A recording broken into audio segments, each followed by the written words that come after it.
Opie and Dopey. Two guys that hate each other. Just shut your mouth. I hate them. Shut up. Don't be unkind. Shut up, bitch. Oh, very nice. Shut the fuck up. You're a fine bunch of bullies, aren't you? I'm Opie. I could give a fuck. I'm Jim Norton, and I'm on the radio. Shut up. The Opie and Anthony Show. It's all about fun, fun, fun. I'd love to spit in your face. I will fucking kill you. Shut up, stupid. I'm just a zilch and I know it. Who cares? We're trying to do a fucking radio. I know what we're trying to do. I'm sitting here across from you. I understand that. The Opie and Anthony Show. Despicable asshat. And these dummies that work for us. You guys stink. Ben looks like a tall baby. Always laughing in the wrong places. Ben, where's the clothing? You rock. Hopefully he's going through a car wash with his mouth open. And there's Steve. Steve is a piece of garbage. And you stink. You are cordially invited to a robbery rape. This is family entertainment. This show is a disaster. Anthony Show. If you have any poo, fling it now. But enough of this palaver. Let's get the show on the road.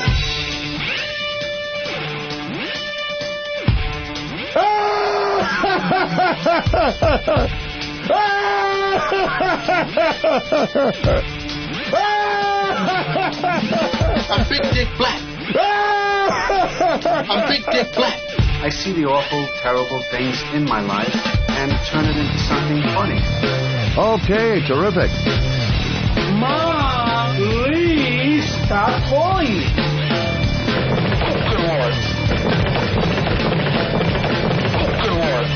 You keep your hands off of my mule. You're just a tool.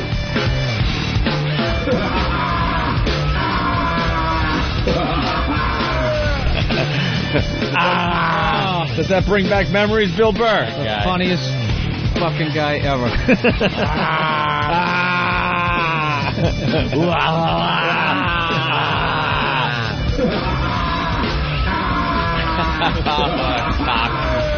Oh, that guy was the best. What a prick. That's going to be really obnoxious this early in the morning. Who's the young go-getter outside the studio? Yeah, who is that? That Alex P. Keaton-like gentleman walking around. Oh, it's the FHM publicist. Oh, it is. Oh, hey. Very nice. Suit. We got a photographer outside the studio, the FHM publicist. For what? They're announcing Miss FHM today. Ooh. Good old Lauren Harris will be in studio today. Nice. As they announce her as the FHM... Cool. No, don't say that. We have a great relationship with FHM. Oh. She's Miss FHM. Wow, are you kidding me? They made a fine choice. What does the pouring the champagne on the girl's chest symbolize? What is that? What does that symbolize? When champagne, like the cork pops and bubbly, I don't know, creamy foam just goes all over the face and chest. I don't know what that symbolizes. I like that. I don't know what that symbolizes, but so. the tongue piercing, I know what that symbolizes. She likes a certain activity. Jesus, what does it say that in her likes and dislikes? You know, we got to calm down, man. I got to tell you right now, we got to calm down. You don't really need to say anything after you make a move like that. No. We really got to calm down, though, because we're starting to get a nice relationship with FHM. Don't screw it up. Opie and Anthony, we might be doing some things with FHM, so why don't we calm the fuck down? She's just a nice young lady. I see that. Like they did in the old days. She's a piece of ass, though, I'll tell you that much. And we got a young go-getter outside the studio to make sure everything goes well. I want to welcome Mark Richards to the program today. Mark Richards? From Fort Worth, Texas. Let me read his instant feedback. All right. Haven't heard you guys since you went off the air. I guess he's talking about 3 years ago. But now I hear you on my direct TV satellite today here in Dallas. Good to hear you again. It's been a long time. I just wish I could figure out what time you guys are on. Well, we're live on the East Coast from 7 a.m. to 11 a.m. Yes. And then repeat throughout the day, here and there. Yep. All right. And as far as the direct TV goes, I guess we're at the top of the dial, basically. Yeah. We're as far as you could go. And then you turn into Channel 2. Channel 2. So all you have to do is go to Channel 2 and just tune down one or two. I love the fact that somebody could be on Channel 2 and then go to hit the remote, hit the wrong direction and land on us in the middle of some kind of conversation. Some kind of rant where there's a lot of cursing going on. Perhaps they're watching their morning news programs. And they're watching Katie Couric. Yes. And they think they're going up channel 3, 4, 5, and boom, they hit the wrong direction and hear, like, us talking. Just chatting about something. Just chatting. Yeah. This DirecTV deal is just huge for our show. And we couldn't Certainly be happier. is. All right. We got to get into some things today. Got to talk about the steroid thing. We got to talk about the bear hunting thing. Yes. We got to talk about stupid Paris Hilton and her thing. More publicity for her. Things. But we do have to start with our fine photo shoot that went on yesterday. We had a photo shoot yesterday. In a fancy place. It was very fancy, very professional. Down in the meatpacking district. Wow. See Paris staggering out from behind a dumpster. Spitting out a load.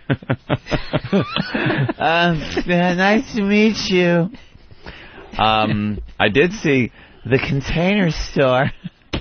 I was stunned that there is actually a Container. Can we ask you one question? What's that? Container Store, is it on 19th Street? Yeah. And it was right near Bed Bath & Beyond. Like that. Yeah, down there on 6th Avenue. If you saw Bill Burr on his HBO comedy special. Which is hysterical. Aired last night, by the way. Did it? Again? Very yes, good. It did. That is very you cool. You didn't feel the ripple in the entertainment world? Well, everyone's calling to congratulate you on the repeat. But more importantly, it's on demand, so that the fine folks out there can watch it when they want. That's what I do. I have Absolutely. a comic festival. I'll just put them all on demand, watch them one after another. Oh, that guy sucks. Funny sucks. I still have funny, to see. I got to see Jim's. Jim's was Jim's very was good. good. It was tremendous. Definitely. It was excellent. But we're driving to the photo shoot yesterday, and we passed the Container Store, and we all start just laughing openly. It's the Container Store. We all kind of thought... Go to the Container Store. Get some containers for your patient. One whole wall of the place, like, the windows, we were passing by, and one whole side of the building was nothing but hangers. Plastic hangers. A block long, just red and blue and white and different colors, just filling the window. You just organize everything in your apartment to the point it makes you want to kill yourself. Yeah. You're not supposed to put the pants on the red hangers. The blue hangers are your hangers, and the pink ones are my hangers. Why would you hang a flannel shirt on a blue hanger? Just fucking sitting there, kill me. Can you take that hanger and fucking dig one of my eyes out with it, please? I don't know whose idea it was to make the Container Store, but I guess they do a business over there. You nailed that one, though, Bill, because if you're in a relationship, you end up doing things maybe you don't want to do. It's just that give and take that happens if you want to be in a real relationship. Right. But you took it to a whole new level with that bit with the Container Store. We didn't even think a Container Store existed. I never knew. We thought you were just kind of, exaggerating the whole give and take thing in a relationship. Yeah. But then when we passed the Container Store yesterday, forget it, man. Any we guy, lost it. Any normal guy uses, I guess what would be Bed Bath & Beyond. You use that as the kind of thing where you don't want to go. That's the hacky one. Right, that's the hacky one. Right. It's the exact same joke, but you just switch it up. Yeah. Exactly. Instead of saying McDonald's, you go Jack in the Box. I'm an artist. Because you could have done it with Bed Bath & Beyond, but Container Store is so much funnier. Container Store. I don't go with the obvious. Right. But the obvious food chain or whatever. No. I take it down another level. It was great. It was absolutely great. I don't say Macy's, I say J.C. Penney. Right. There you go. Well, we had our photo shoot yesterday. Yes, we did. For what? Do we even know what it was for? Oh, the stand-ups that are going to be in all the Best Buys, I guess? Oh, was that it? Our life-size stand-ups? All the markets that we're really hot in on commercial radio, we're going to have, stand-ups in Best Buys. Is it going to be at least be in color? Yeah. Yeah, black color, and white. life-size stand-ups. And then they're going to use them for any other occasion where they might need pictures of us, they said. Right. Yeah. Good pictures. When we do something stupid and the press is looking for a photo. They won't use those. No. So you wore your slacks, Anthony? I wore slacks and, dress shirt, button down. I wore the fine clothes we bought on our shopping spree. Out of all the clothes that they bought for us on Monday, yeah, I only wore the shirt. Yeah, you didn't wear the pants or the shoes that you had bought. No. Thousands of dollars in merchandise wasted. Because I already knew what I was going to wear. Yeah. But I'm not stupid. If they want me to shop on their dime, I'm shopping on their dime. So he comes in and he's wearing the pants that are ripped up. He's got rips in his pants. And he's like, I think these look good. Doesn't even change into his new clothes. And, of course, they agreed with me. And I knew the whole time I had the right pants for the right look. Yeah. For the look they were going for. Yeah, the late 80s rock star. Right. Like that but lead shredded with razor blades the whole way down. Yeah, that guy from Def Leppard wore those things. Acid wash. Right, acid wash. It's all coming back, Bill. It's all coming back. Yeah, I saw him front row. And, so I didn't need their dumb clothes.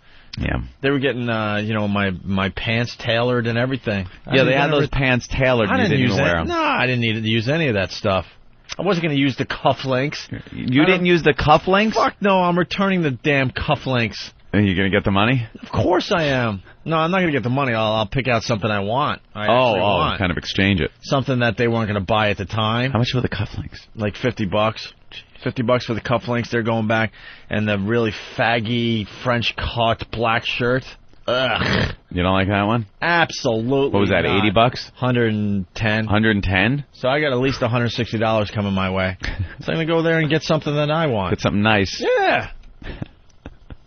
Well, our shopping or our photo shoot didn't start out very well. No, I got to acknowledge that Anthony is just absolutely awesome. Thank you, Opie. Because everyone expects it from me. You know, we talk about this from time to time, but Anthony lost his shit yesterday. I lost my mind. And I was the calm one, sort of. Mm-hmm.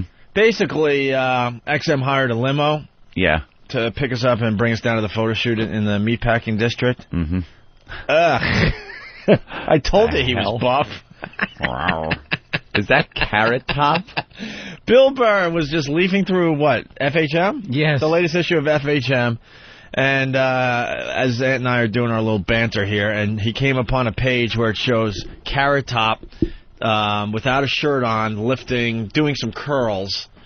With a little bit of his pubes hanging out. Jesus Christ, what the fuck? Yeah, and a V and all that shit, and it says Buff Carrot Top. He's on roids. This is what you have to do to compensate for the fact that you use props. Right. If he could just write some jokes, there's no need for all of this. Do his pants have to be, like, hanging off? That's like Carrot Top's fucking... Yeah, you don't want to see his pubes. It's a horrific shot. Ugh. It's a horrific shot. Like, the guy's in shape, but why did he have to pull his pants down? All the way down to his pubes. And Bill Burr just in disgust throws the magazine toward me so I could see the picture. Thanks, Bill. Appreciate it. How in shape do you have to be as a comic? I'm going to give you a nice glass of sour milk after the break so you can feel like I feel right now. Jesus. Anyway, where were we? Talking about the limo that they hired. Now, it might sound on the outside here like, a limo, it's a big deal. Limos used to be a big deal. Yeah. In the old days. I want to tell you something. You know, I'm sure there's people that own limo companies listening to us now. I'm sure there are people that ride in limos from time to time that are listening to us right now. I got to go on record. I fucking hate limos. Yeah, there's only one seat that's good. They're big car sick machines. It's there's only one seat that's good. It's the one facing, forward. All the other seats make me absolutely sick to my stomach. On a long drive somewhere, good idea. If you're in the city, stop and go traffic. He's got to make the big wide turns on the streets and stuff like that. Awful. Yeah, horrid to drive in.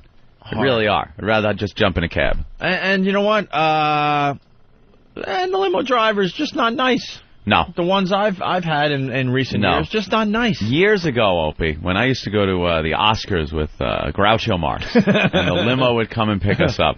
Now, years ago... Did you ride in the rumble seat? Yeah, they would pop up the rumble seat in the back if the weather wasn't too inclement. It was a special thing, a limo ride. Now, I would say a majority of the people out there have ridden in limos. Yeah, it's not that big a deal. Puke stains from prom nights. Yeah, it's proms. It's you decide bachelor parties, things like that. I love when people, you can tell it's their first time they ever rode in a limo and they're hanging out and waving to you like you actually believe that they're rich. And they own this is their car. They own it. Or like when they're all like standing up, like you always see, like there'll be like 5 girls like standing up Through out of the sunroof. Right. I always want to just see them like rear end the car in front of them just to watch everybody just bend in half and crack their spines. Limo's still good for proms. Yeah. And I don't know. You got a lot of people going to the airport. People take a limo. Somebody turns 21. You're all going to drink. Yeah, you drink. You don't want to vomit. drive. Or maybe right. you got great tickets for the Billy Joel show. You take a limo to the... Yeah, a bunch of your friends, you all want to pile into a limo because you got that big concert ticket. Yeah. That big concert you're all going to that you've been excited about for 6 months. So maybe you rent a limo. There are lots of limos out there, and the prices have gone down for them. It's not like years ago where only celebrities, sports figures, things like that got limos. And there was a time when you rented a limo or had a limo, sent for you. You felt like somebody. You felt like a star. The driver treated you like somebody who deserved to be in his car. The driver doesn't want to be there. The man had a cap. He thinks he's better than you. The limo cap and the little suit. You wouldn't make eye contact. Like Bitterman from Arthur. Bitterman, take me around the park. That guy had the nice hat, the jacket, opens the door for you. Right. Now, the limo companies also own the black cars, like just the town cars and things like that. And these drivers they're not exclusive to the limo. It's probably a cabbie that on his time off drives the limo and the town cars. So there's nothing special going on there, which, again, is fine by me. I could give a shit. The guy says 2 words to me. Mm-hmm. Just get point A to point B as comfortable as possible. Mm-hmm. The guy that was driving the limo yesterday, one of the most nasty, obnoxious drivers I've ever had, ever. In a cab, town car, limo, anywhere. Right. Even if you assorted drunk friends growing up.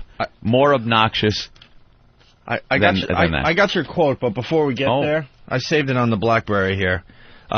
So he picks me up first. Yeah. At my fine abode. Mm-hmm. And I walk out, Lindsay and I walk out of the apartment. Oh, you got it on the prep sheet, cool. And he jumps out of the car without even saying anything else. He goes, you got a credit card? Yeah. You got a credit card? First words out of his mouth. I'm like, what? You got a credit card? We need an imprint of a credit card. I'm like, well, nice to meet you, too. That's the first thing he says to me. Yeah.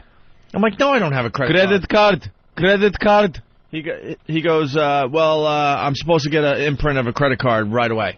I'm like, I'm not giving you my credit card, sorry. This was set up through XM, and when we get to this photo shoot down in the meat packing district, they'll take care of you. John Wicklund will come down, and you can imprint his card. So were you guys a little put off that he didn't recognize your celebrity? No, I don't give a shit. Exactly. We've never given a shit about that. You should have came down with your headphones still on. Yeah. Realized that you were in radio. Yeah. Honestly, I don't think this guy would give a shit anyway. So then he's all out of the demo. Then he's all huffy puffy, and he barely opens the door. I don't even need the guy opening the door, but he's attempting. I'm like, ugh, and I just get into the limo, right? And I'm right there. I'm like, why didn't I take a cab? Why didn't I take a cab? Why didn't I take a cab? Over and over again in my head. It just threw me in a horrendous mood. And we had a very important thing we had to do yesterday, right? And as far as a cab, I could have just shot right down to the meatpacking district. I would have been there in 10 minutes, no joke. I was in that limo for an hour. For a fucking hour. Because now we have to pick up Anthony at the Park Meridian, which is right across the street here, right? But unfortunately, picking up Anthony means going all the way down to the East River to turn back around to get to the west side of Manhattan to get down to the meatpacking district. Yeah. Kind of out of the way. Oh, was it a stretch? Yeah. What the guy should have done, whatever. If the guy knew what the fuck he was doing, there was another way to get to the hotel. That's the point I'm trying to make. It's not Anthony's fault, right? So then we get to the Park Meridian, and Anthony's waiting there, and he jumps in, and then what happens? Well, again, he goes, I need credit card. I need credit card. Because now he thought that he was going to get the imprint at the Park Meridian. Yeah, when they picked me up. And I said, no. No, when we get to the place we're going, right. Don Wicklund is there, and he will give you the credit card. I cannot go anywhere without the credit card. I get it. Dude, just go and you'll get it. Don't worry, you'll get it when we get there. And now he's raising his voice. He wants a fucking credit card. Now the point is, you're picking up passengers to take them somewhere in a limo. You'll be taken care of. We're not going to gonna get to where we're going, all get out and go, ah, and point at him, laughing and run away. You know, we're not that type. We're not fucking. Yeah, we're playing this out in our heads. Here. We're like, does this guy honestly think we're going to just ditch him as soon as he drops us off at our final destination? What's the big deal? And everything was taken care of through XM. It was already paid for. Credit card. It was already, but this guy just couldn't understand anything else but credit card. Credit card. So, see, people are killing us on the phone. Fuck them. They're killing us on the phones already. Fuck them. Trevor in Atlanta. Trevor. Hey, buddy. How you guys doing today? All right, Trevor, go ahead. Hey, I was just wanting to call and say, I just started a limo company about 2 months ago. Yeah. And it's going off to a very slow start. Yeah. And, you guys were just scaring the hell out of me up there talking about how bad the limo service companies Just get good drivers and you'll be fine. That's right. Well, no, I'm the only driver, so, we just do professional service and everything, so I'm just trying to say that, not everybody's like that. They need to, All right. What's the name of your company, sir? It's Gold Coast Limousine Service in Atlanta. Gold Coast in Atlanta. You sound like a nice guy. Good luck to you, Trevor. We got to move on to Nate in Brooklyn. Hey, Nate. Good morning, guys. What's up? Mr. Cumia and Mr. Hughes, I'm feeling real sympathy for you guys this morning. You asshole. The champagne wasn't bubbly enough, too. Well, it's, I understand. Is there anything else we can get you this morning? I don't like limos. No, I know what I like. Club Soda Kenny drive me around because he gives us the special treatment. He really does. This is something that, if we're gonna be treated, if we want to be treated right, we know how to do that for ourselves. So as soon as you get a third party involved and stuff, it's just always a disaster. I really should have just jumped in the cab. It would have been no big deal. Yeah. So then the guy... This is something, though, I know people are going to be calling up and bashing us, which is fine. That's part of the program. But this is something that has nothing to do with who we are, what we do for a living, what we make, This is anyone that could have just been out a night with their fucking family in a limo. This is the exact same thing. Picture Are you trying to relate to the common man? Yes, I'm relating to the common man because not all of these son of a bitches are homeless fucks that just stand there on the side of the road with snot coming out of their nose trying to squeegee a windshield for $1. That's right. I know a few of you actually do go out. A couple, maybe 2 or 3, have gotten a limo with their family and gone out for a night.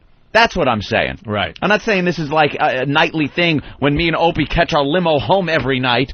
And we get an obnoxious driver. Actually, this is a very rare thing for us. It is. It's a very rare thing. And this guy was fucking obnoxious. Just like you. A complete ass. So now we're like you. Now we're out front of the hotel, and he's yelling for the imprint of the credit card again. Okay? He won't leave. Now he's like, I can't go. I won't leave. Now Opie's threatening to get out and get a cab. I grab my bag. I'm like, I'm fucking out of here. I'm going to go get a cab. I'm out of here. And I start leaving. Now, I have to just snap into the voice of reason for a second and go, Opie, to get a cab now is going to take you so long that this is ridiculous. I'll give the guy my card. He can imprint it, whatever the hell he's doing. And then when we get back over there, Don Wiki can come out and take care of this. And I had best not be charged, but, we'll just at least get on our way. Don Wiki. Listen to me, Don Wiki. Scooter Libby. So I give him the card. Yep. He does whatever he's got to do. I probably got 18,000 calls to Bangladesh on the thing now. Who knows? And he gives me back the card. Very rudely, by the way. Very rudely. He's rude the entire time, like loud and just not... How do you rudely give back a credit card? Fling it. And then he flings it at Opie. And then he goes, now where are we going? Where you go? Now where are we going? I want to make sure we're on the same page. He didn't even say that first. He just goes, where are we going? And Opie goes, you have it on a sheet of paper. It's right there in front of you. He goes, and he holds up the paper. He goes, I know. I just want to make sure we're on the same page. It's like, I'm out of here. And I'm going for the door again. And Anthony's like, just no, because now we'll never make the photo shoot. And we have to be there for only a certain amount of time. No, I just lost my mind. That was the snapping point right there. Anthony said he was the rudest guy he's ever... I go, sir, you're one of the rudest motherfucker drivers I've ever had in my life. I go, just drive to where the address says on the paper. Just drive. And can I quote you now? What quote? Well, after you did your quick rant where you're really blasting him, then you ended it with, shut the fuck up and close the partition. I don't want to see your fucking face. That's an exact quote from Anthony Cumia. I might have said that. Shut the fuck up and close the partition. I don't want to see your fucking face. Which immediately got me to laugh hysterically right in the guy's face. That isn't exactly. What did he do? Now I'm in a great mood again. He shut the fucking partition and he shut his fucking face. I wish I had a mic in the front of that limo. Yeah, I know. It was fucking infidels. I'm sure he was I should have brought my belt with the explosives. He was fuming. He had black in him. Why do you keep doing that voice? Because he had some kind of thing going. It was, I don't know. He was either Dominican, Haitian, Egyptian. I couldn't tell. Jesus He Christ. weren't no white guy. Let's say hi to Can you use the right accent so I can get the correct racist picture in my head? Yeah, it's just something. Let's say hi to Rich. Something other than normal. We got to hurry this along because the FHM people got to go. But let's say hi to Rich real fast. Rich? Yeah, it's me, Limo. What? Oh, yeah, you can't blame the limo driver. You'd be surprised how many times limos get ripped off in the city by people just jumping out of cars. Dude, it was paid for. It was already paid for. It's not like we hailed the guy. The thing was paid for. The credit card was XM's credit card. It was already used and paid for. Yeah, but if the guy was asking for your card, then obviously the dispatcher didn't give him all of that information. It's most of these dispatchers. So that's my problem. So I'll call the fucking dispatcher next time. I think this guy's making a good point. The guy's an obnoxious son of a bitch. We told him. We said, look, the credit card is on the other end. We had Don on the phone. He could have given him the fucking numbers. Don was on the phone, and the guy goes, it won't help me. I don't talk to anybody. Most companies, they will not roll unless they get the card. Well, no, not most companies. Come on, this guy knows the lingo. Not most companies. They won't roll. We do a credit card job. We don't get the card. We will not roll. Yeah, well, you know something? Then I have never seen that in my life. Have fun then, man, because I'm done with this stupid limos. And what's the name of your place, dude? Huh? That I'd rather not say. Exactly. Yeah, of course. Exactly. You're very smart, man, because I'd have bashed it. You'd have pests calling you all day. The deal is, XM was trying to do the right thing and treat us real nice yesterday, and it was just a fucking nightmare, man. You know, if you step into a limo, you should be treated nice, and everything should be set up all nice for you. Nicey nice. That's all I'm saying, you know. I'm not trying to cop an attitude here. People know me on the show. I don't jump in limos and stuff. But I'm like, it's a nice thing. Let's do this. But as soon as I left my apartment, the guy's right in my face looking for a fucking credit card and an imprint. That's bullshit and bad business. I don't give a fuck. Yeah. It's just bad business. You know, you want to relax and enjoy yourself. That's not relaxing and enjoying yourself. I think when my pal Anthony has to say, shut the fuck up and close the partition, I don't want to see your fucking face, you know there's a problem. I think it was karma. Karma? Yeah. All right, listen. What if you gouge the XM system? We gouged the system for our clothing. Yeah. Clothing, yeah. Yeah. Indicative of the corruption at the CEO level of this country right now. Hey, do we have pictures from the photo shoot up anywhere? What you deserved. I don't know. We're getting them from. All right, that's fine. Let's get the FHM people in here. They only have till 7:45. This is pretty huge, man. They're announcing Miss FHM on our show, and it's Lauren Harris. Hi, Lauren. How are you? Hi. Good. How are you? We're much better now. Yeah, you smell very nice. Better than the Carrot Top picture. Yeah, you see the Carrot Top picture in there? No. In the same magazine you're featured in? No, I did not. It's Carrot Top Buff. He's a workout fiend. He's being known more these days for his muscles than he is for his for hack act. For his yeah, he carries the trunks out now. He puts them on one of his freckled shoulders. One on each shoulder, two big heavy trunks. We're trying to find it for her, but no. I'm trying to find this. You got a big day ahead of you, right? Yes, I do. She was just announced Miss FHM, Anthony. And the pictures they got of you in the magazine are just... There you go. Does that do anything for you? Oh, wow. I think Carrot Top his act is going to be, he's going to grow one of those handlebar mustaches and lift one of those big weights up with the big balls on either end. Say 100 pounds in one of those oldie-style bathing suits. Shave his head. Yeah. What do you think of the tattoos of steamships? He's going to perform down Coney Island. What do you think of the Carrot Top? He's big. Yeah. I don't remember him being that big in the commercials or anything. No, of course not. We think he's on the roids. Would you hook up with him? No. What if he came up to you with his jeans all low slung like that, hinting at his pubic line? I know the pants could really be pulled up a little bit. They could be pulled up at least a foot. He tried to say the reason why they're down that far is because he has no ass. Yes, like, dude, you have a belt. Yeah. What happened to belts? Now, how were you chosen? Well, it was a contest. Wow, look at her. I see. I know it's obvious, but I don't even listeners. need to see who you're up against. You There should were have won. 64 girls, and it was broken down like the college basketball grid. And then it went girl March against Madness. girl. Yeah. And then Boob madness. the winner would advance to the next level. Craziness. And then it was they chose 4 girls. So it was the final 4, and they just chose me. Did you get into an argument with anybody? No. We all got along.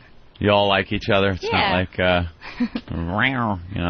nothing like that going on. Was it just based on your shots, or did you have a talent competition or anything? No, it was just Because I see pictures. you have a tongue ring, so. Yeah. Yeah. Seemed like a good idea at the time, or? I got it pierced a while ago. I forget I even have it. Yeah, sounds like Been a you've had it a couple while. years. I like the girls that just get them. Yeah, she's so sexy. I did it because I knew it would be very sexy. Yeah, you could kind of talk around it. Doing a good job. Thanks. What, are you single girl? Yes, I am. Oh, how about that, Bill? Why are you going to Bill with that? I don't know. Am I going to go to Hawk? Because I don't have a little horse chef on the side. Is that what it is? I don't either. Anthony This has man is like in a committed relationship, and he has a chef that he bangs on the side. I do not. When he gets up to get his midnight snack. It's not a living. What is it, Ann B. Davis in my house? It's A not chef a is living. a guy. It's a woman that comes in. No, a chef is a man, and he's Monday wears afternoons. clogs. He's balding. That's a chef, like that Wolfgang Puck guy. All right, you got some broad in your house making you sandwiches. You're banging her. Make it. She cooks for the week, and then I don't have to worry. That's how it works. Oh yeah, she cooks for the week. Let me So- tell you something. So now what happens now that while these guys argue, I'll try to talk How many to piercings does she have? I'll try to talk to Lauren. So now what happens now that you've been picked Miss FHM? What are your duties? Well, I'm going to be making appearances at parties and events.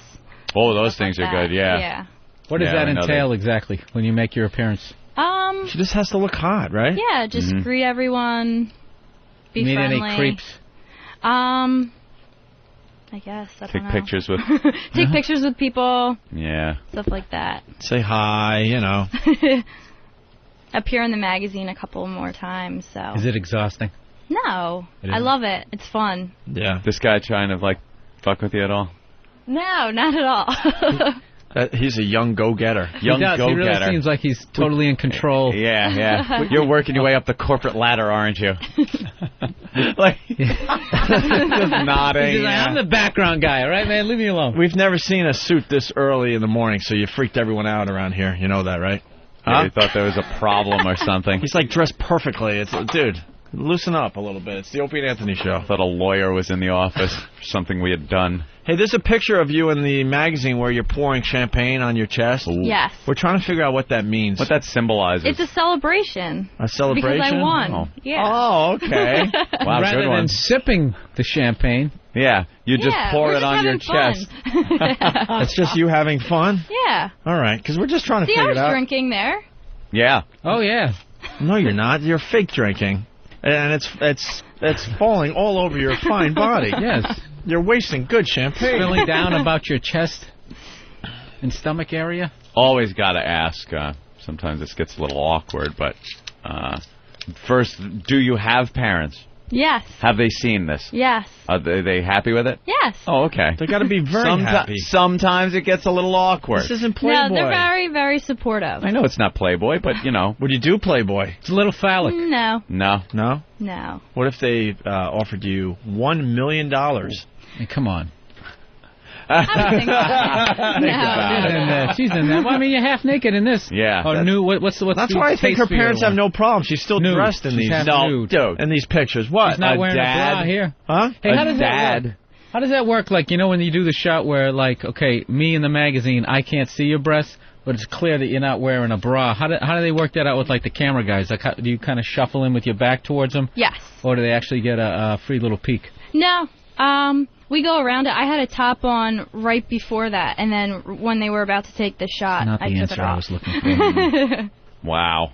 Yeah, some girls, I guess, aren't shy, but you're a little shy, are you? Yeah. How many guys were on the little shoot there? Not to belittle the magazine shoot. Maybe 10. Yeah, I bet. Nice. What do you 9 of which had no really reason to be there. Yeah. The guy with the camera, everyone else is just there for the like show. 6 guys holding the boom mic. And it's photographs. Yeah. What do you need a mic for? I really am a moron. No, you're not. So you're doing a lot of publicity today? You're going on Fox and Friends, right? Yes, I am. We know those guys over there. Oh, yeah. They're friends of the show. Yeah, they'll like you. They'll treat you very nice over there. Have you ever done TV or any of that? No. Any radio? Yes. What show? Well, I'm from Jersey, so I was on the Jersey Guys before. Ah, right, the Jersey guys. Yeah. We know them. We know them. I used to work with one of the guys when he was just doing sports, and he was very boring, and then he learned a lot from the Opie and Anthony show. And, oh, really? And now he does a show that's very similar to ours. And he's making believe it's all about him. A lot of fun. But we won't. What? Oh, I thought you were trying. Oh, like Bill pulled it away from you. Oh, he was reaching over trying to get the magazine. Bill pulled it away from him. That's great. Yeah, you're obsessed with the champagne. Look at the. Somehow it just keeps messing your mouth. Dumping it all over, but it's not suggesting anything. Yeah. Suggestive whatsoever. You got to work on that. Sorry. A drinking thing. Yeah, it's like airplane. How did I have a drinking problem. How did you get all that champagne off you? That's where the 10-man camera crew came into play. Scrub brushes. Wow. Had a towel. You do modeling before this? A little bit. Not really that much. What'd you do? Just different, like, hair shows and promotions and stuff like that. Ever, real job kind of thing? I know, this is very rough. We say the same thing. We're like, yeah, radio, very tough to do. So this Not is a really. real job. FHM's the first big nationwide magazine I've ever been in. Yeah? So, yeah. You worked at a diner or anything? Hostess at an Applebee's? I was a waitress. Yeah, waitress? Yeah. Mm-hmm. That stunk, right? Yeah. Awful. Food service business. Ugh. Can't just take a break anytime you want. It's like shit coming in and out. You just stop every so often and go, fuck it, I'm going to be a model. That's what you got to do. Yeah. All right. Glad it worked out for you. Thank you. You know you guys got to get off to Fox and Friends. Yes. It's Lauren Harris, Miss FHM 2005. And the champagne bottle. Declared hottest girl next door. Mm-hmm. To what? Yeah, to what is exactly right. She got the girl next door look. I hate that whole the hottest girl next door thing. It's the girl next door look. There's girls like her not living next to me. And I've lived in at least 15 different locations over the years because of the stupid radio show. That's why she's special. It's usually an old lady in a house coat. Did you ever have what? neighbors? That's true. And the same thing you get on Did a I plane. ever have neighbors? Yeah. Yeah. See? She lived next door to somebody. Oh, that's a lucky guy. Yeah, but you get on a plane. Yeah. Person comes to sit next to you. They're never good looking. No. Did you ever have a hot neighbor? A hot neighbor. Actually, No. I'm part of the problem. I wasn't even thinking that. Person sitting next to me is disappointed, too. But that whole girl next door. The Yeah. hottest girl next door. Well, that's why it's special. You have girls next door. You ever lived next door to a girl? Yes. All right. That's the girl next door They've part. all been horrific. Now they got to be hot. They've been horrific. That's why it's special. There's horrible things wrong If with everyone that that played Lotto won, you'd win your money back. I guess. Moving next Did door. people live next door to you? You ever catch them like looking out their windows, No. trying to look into yours? No peeping toms or anything? No, I don't have any of them. Did anything crazy happen? Yeah, give us something. Ever, Just make ever up next shit. There was no fighting at the beauty pageant. No, we all got along. Everything was great. Sunbathing at the pool, maybe, and the neighbor's eyeball looking through a knothole in the fence. Not that I know of, but Restraining sure. orders. Yeah, any restraining orders in your life? no. Gotta be. Lauren, Not yet. Wow. Any jealous Maybe in the future. jealous ex-boyfriend who didn't want you to go this career, wanted you to stay in the diner? Yeah.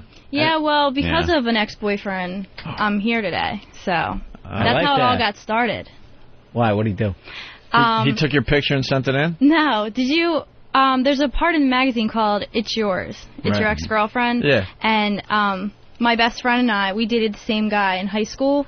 So Unbeknownst to each other? no, well, we didn't like each other in high school. So after high school, we became like best friends. So we thought it'd be funny to just like send in our picture, not really thinking anything, and we got a call immediately. And next thing I know, we were in New York for the photo shoot. Now, when you sent the picture, and were you pouring like probably Kool-Aid because the budget was a little lower? No. It was just a photo of us in our bikinis laying out by the pool. On top of one another? Good. No, just next to each other. And what about your friend's picture? Just the girls next door. Just hanging out. No, we were both together at my pool. Mm-hmm. Now, were your bikini bottoms as low as Carrot Top's pants in that picture? I don't think so. His are pretty low. All right, we got to wrap up. Oh, they got to They're giving us the cut sign because you got to get to Fox and Friends. All righty, tell them we said hi. They love us. Okay. It's Lauren Harris, Miss FHM 2005. Thanks for stopping by. All right, thank you guys. Thank you. There she goes, Lauren. And we'll take our first break and continue with the Opie and Anthony show in just a bit. I came up with something years ago. Basically, it says, Whip 'em out Wednesday. Big, luscious, juicy ones. Wow. The swinging tribute to unrestrained female anatomy. It's Whip 'em Out Wednesday. The Opie and Anthony Show. The Opie and Anthony virus. Get infected.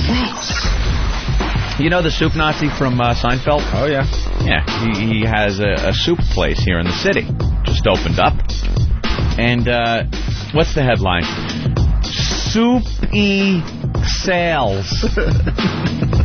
Yes, Jimmy. Soupy, soup, -y, soupy sales.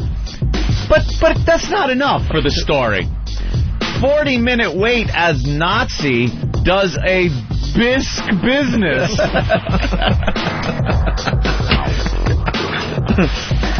Broth brown shirts couldn't be nicer. Look at that. That's cute. Didn't they slaughter 6 million people a few years ago? But now it's soup Nazi. Now it's just cute. It's very cute. Now it's just a line waiting for soup. No dignity for you. You know, and then they take your clothes and this fillings. whole thing, why, where is the outrage? It's just a bunch of people waiting online for the soup Nazi. Soup Nazi. Has anyone ever... And one big line. Seinfeld got away with everything. Well, that's not even bad that they call him the soup Nazi. Just because Nazis become this word meaning you're a ball buster, you're an irritant. But the paper to do... Here it says broth brown shirts. Brown shirts. Be nicer. Yeah. Yeah, now that's really bringing it in beyond just the term that Nazi has taken, like Jimmy said. It could be a ball buster. This guy's a real fucking Nazi to work for. Right. But bringing, like brown shirts, that's bringing it in, you know, to the traditional term Nazi. How about people, quote, showered, unquote, with good soup? Oh. Wow. Jesus Christ. You can't crystal knock this soup. Anyway. And they're trying to keep the Holocaust of it down. Why, is that any different than what they're doing? No. Oh, it's okay. That's just it, Jimmy.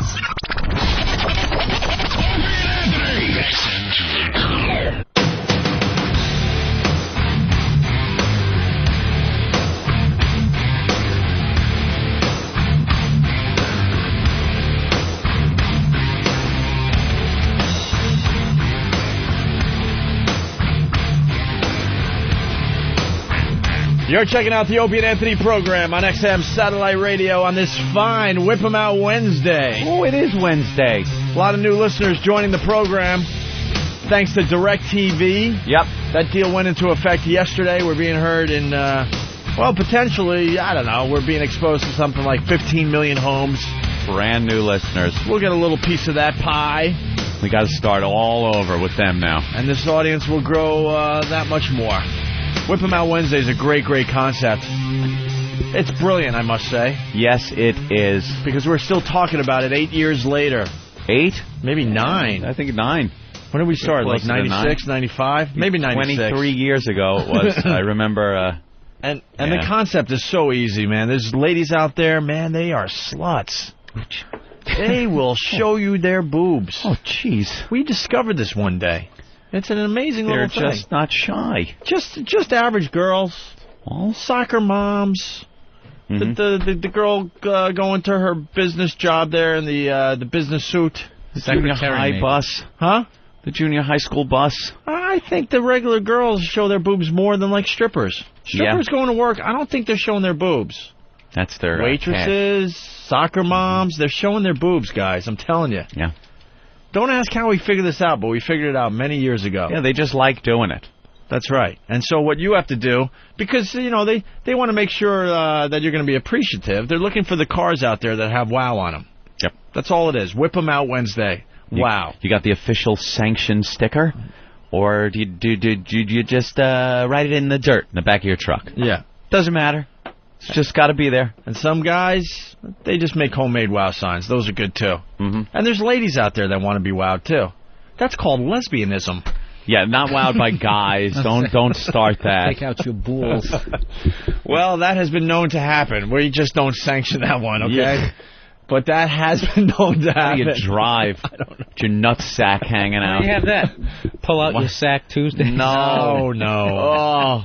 We have another thing. Flapping in the wind as you're trying to, get your dick up to the window as you're steering. There was another thing we started, and I think we should bring it back because stupid commercial radio took it away from us, if you remember correctly, Anthony. What was it? Hummer Tuesday. Oh, that's right. Hummer Tuesday was just starting to take off, and then the dumb lawyers got us behind a closed door and said, We could have the women and the guys call us up, and the girls could give their man a little Hummer. We're just trying to help the couples along out there, so we dedicated a day to Hummers, Hummer Tuesday. But we're talking about Whip 'em Out Wednesday today. Yes, the official WOW stickers, you could get them by sending a self-addressed stamped envelope to us here in New York City.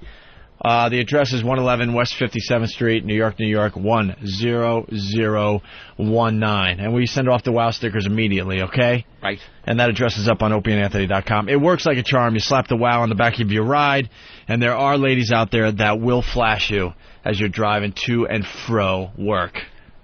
And these things work even better when you're going to a sporting event, something festive. It seems to work. A concert. Yeah, concert when you're stuck in traffic. It seems to work even better in those situations. Well, you're getting the group of people that are more likely to yeah, they're more in a party mode. Yeah. But it does work. We hear from people all the time. We have a WOW line. Maybe we'll see what's going on with that a little later today. But it's great. It's Whip 'em Out Wednesday. We don't spend a lot of time with it on the air these days because we have so much else to do. But trust us, it works. Just get your WOW stickers and join the party, okay? Right. All right. Bill Burr in studio helping us out once again today. The FHM thing, we understand. That was riveting. Dude, man, but these assholes with the instant feedback, we know when the show sucks. Stop. Boring! We get it. She didn't have much to give, and we only had like 10 minutes with her. There's just no controversy. She's a hot piece of ass. Yeah, you need controversy or something. She wasn't going to give up much info. She's Miss FHM 2005. She's going to be on TV all day today. Pictures with people. Does that ever get boring? No. Yeah. We were fishing around for something, And, sometimes it just doesn't work. Can't hook anything. We were throwing out a bait out there. Mm-hmm. Hey, any restraining order? Any neighbors peeking at you? It's just something. Right. We got nothing. She's a cute girl, takes pictures. There you go. Wow, where are you going to run with that? But see, we know when we suck. You don't have to remind us. You don't have to remind us. We get it. It was boring. Right. But we're starting a relationship with FHM. I saw that instant feedback. There was a bunch of them. It was no, I saw the one all in capital letters. Oh. The boring one. Okay. And that guy, there you go. Oh, now you can be... Now another guy just did it. Yeah. Banned. I'm banning him right now. There you go. Bye-bye. Caps equal banning. That's right. And did you have to spell yawn with 20 A's? I mean, we get it. We get it, Lucky. Yeah, but it's funny. He kept listening. We get it. Asshead. There are times that you just know you should go to Ethel for a little while. Just go to Ethel or what else are the fine folks listening to? Maybe go to Top Tracks. The guys, they're not going to get anything out of this broad. I'm going to go listen to a Zeppelin song, and I'll check them out later. They're hoping. We're fine with that. They're hoping we do something, Well, you never know. Beat her over the head. Some of the greatest moments on this show start as a complete bore fest. Right. Today... not much of a payoff. You just never know, though. Payoff. That's why they stick there. But it's a payoff for the boys. Yeah. We're now going to be in a magazine. See, we get pictures and exposure in a national magazine. See, it's a trade-off. See, we sacrificed 10 minutes of our show for... We hoard ourselves I out. was going to say, yeah, sold out a little bit. We hoard the integrity of this program. That's right. 10 minutes of this program, hoard That's the right. I was integrity wondering of why it. I was on the spearhead of the Let's Attack This Girl. Yeah. You guys didn't go with it. No, why would we attack someone that's going to give us a little... See, this is how O&A make their own publicity. That's right. You got to do things. You got to pay. It's a trade-off. If our show, minute by minute, had a cash value, we just paid to be in a magazine. That's right. And you listeners paid along with Arms us. for hostages. At the expense of the listeners. Arms for hostages. At the expense of the listeners. They were bored to death, but our status just grew that much more. We will never give money or give in to terrorism or arms for yes. And that was us. Just fucking paying. It's been a great show so far. You guys started off complaining about your limo ride on the way to your photo shoot. Then you're nice to this woman so you can get your pictures in a magazine. Yeah. What happened to this show in the last 24 hours? We didn't sell out. We bought in. That's right. We bought That's in. it. We bought into the system. Bought in, son. That's what we do now. All right, Celebrity Navigation System Audio. We were having a lot of fun with this. We were chuckling along in the office to some of these. Well, this is another one of these ideas that, I don't know, sounded great to a couple of guys hanging out at a bar, maybe a few too many drinks at dinner, and decided, hey, let's get some celebrities to do the voice of the navigation systems in the vehicles. Yeah. Because that's... Because the regular, average, everyday Joe who can't take a limo would enjoy something like this. He would enjoy something like this, but does he even have a navigation system? But there's Please. There's these ideas that... hey, by the way... Can he download it into his iPod? By the way... Yes? Fox and Friends will have Lauren on, the same girl we just had on, in minutes. Let's see if they get anything out of her. Now you set us up for some real failure. Why? You think they're going to get something good? Fast forward middle of the interview, she's crying in the fetal position. Admitting everything. Admissions of guilt and involvement with Al-Qaeda. She knows where Osama bin Laden is. Sex with Bush. All you had to do was ask me. I know. We're going to get bin Laden soon, though. You think? Bruce Willis put up $1 million. Well, problem solved. Problem The solved. country itself is offering, like, what, $15 million? I think they pushed it up to like 100 or 75 or something. Was it how much? How much? I don't know. Is the country? It's a lot of money that we're offering. Many more millions than Bruce Willis's Willis. 1 million. But you think there's some just guy in Afghanistan that 1 million Bruce Willis?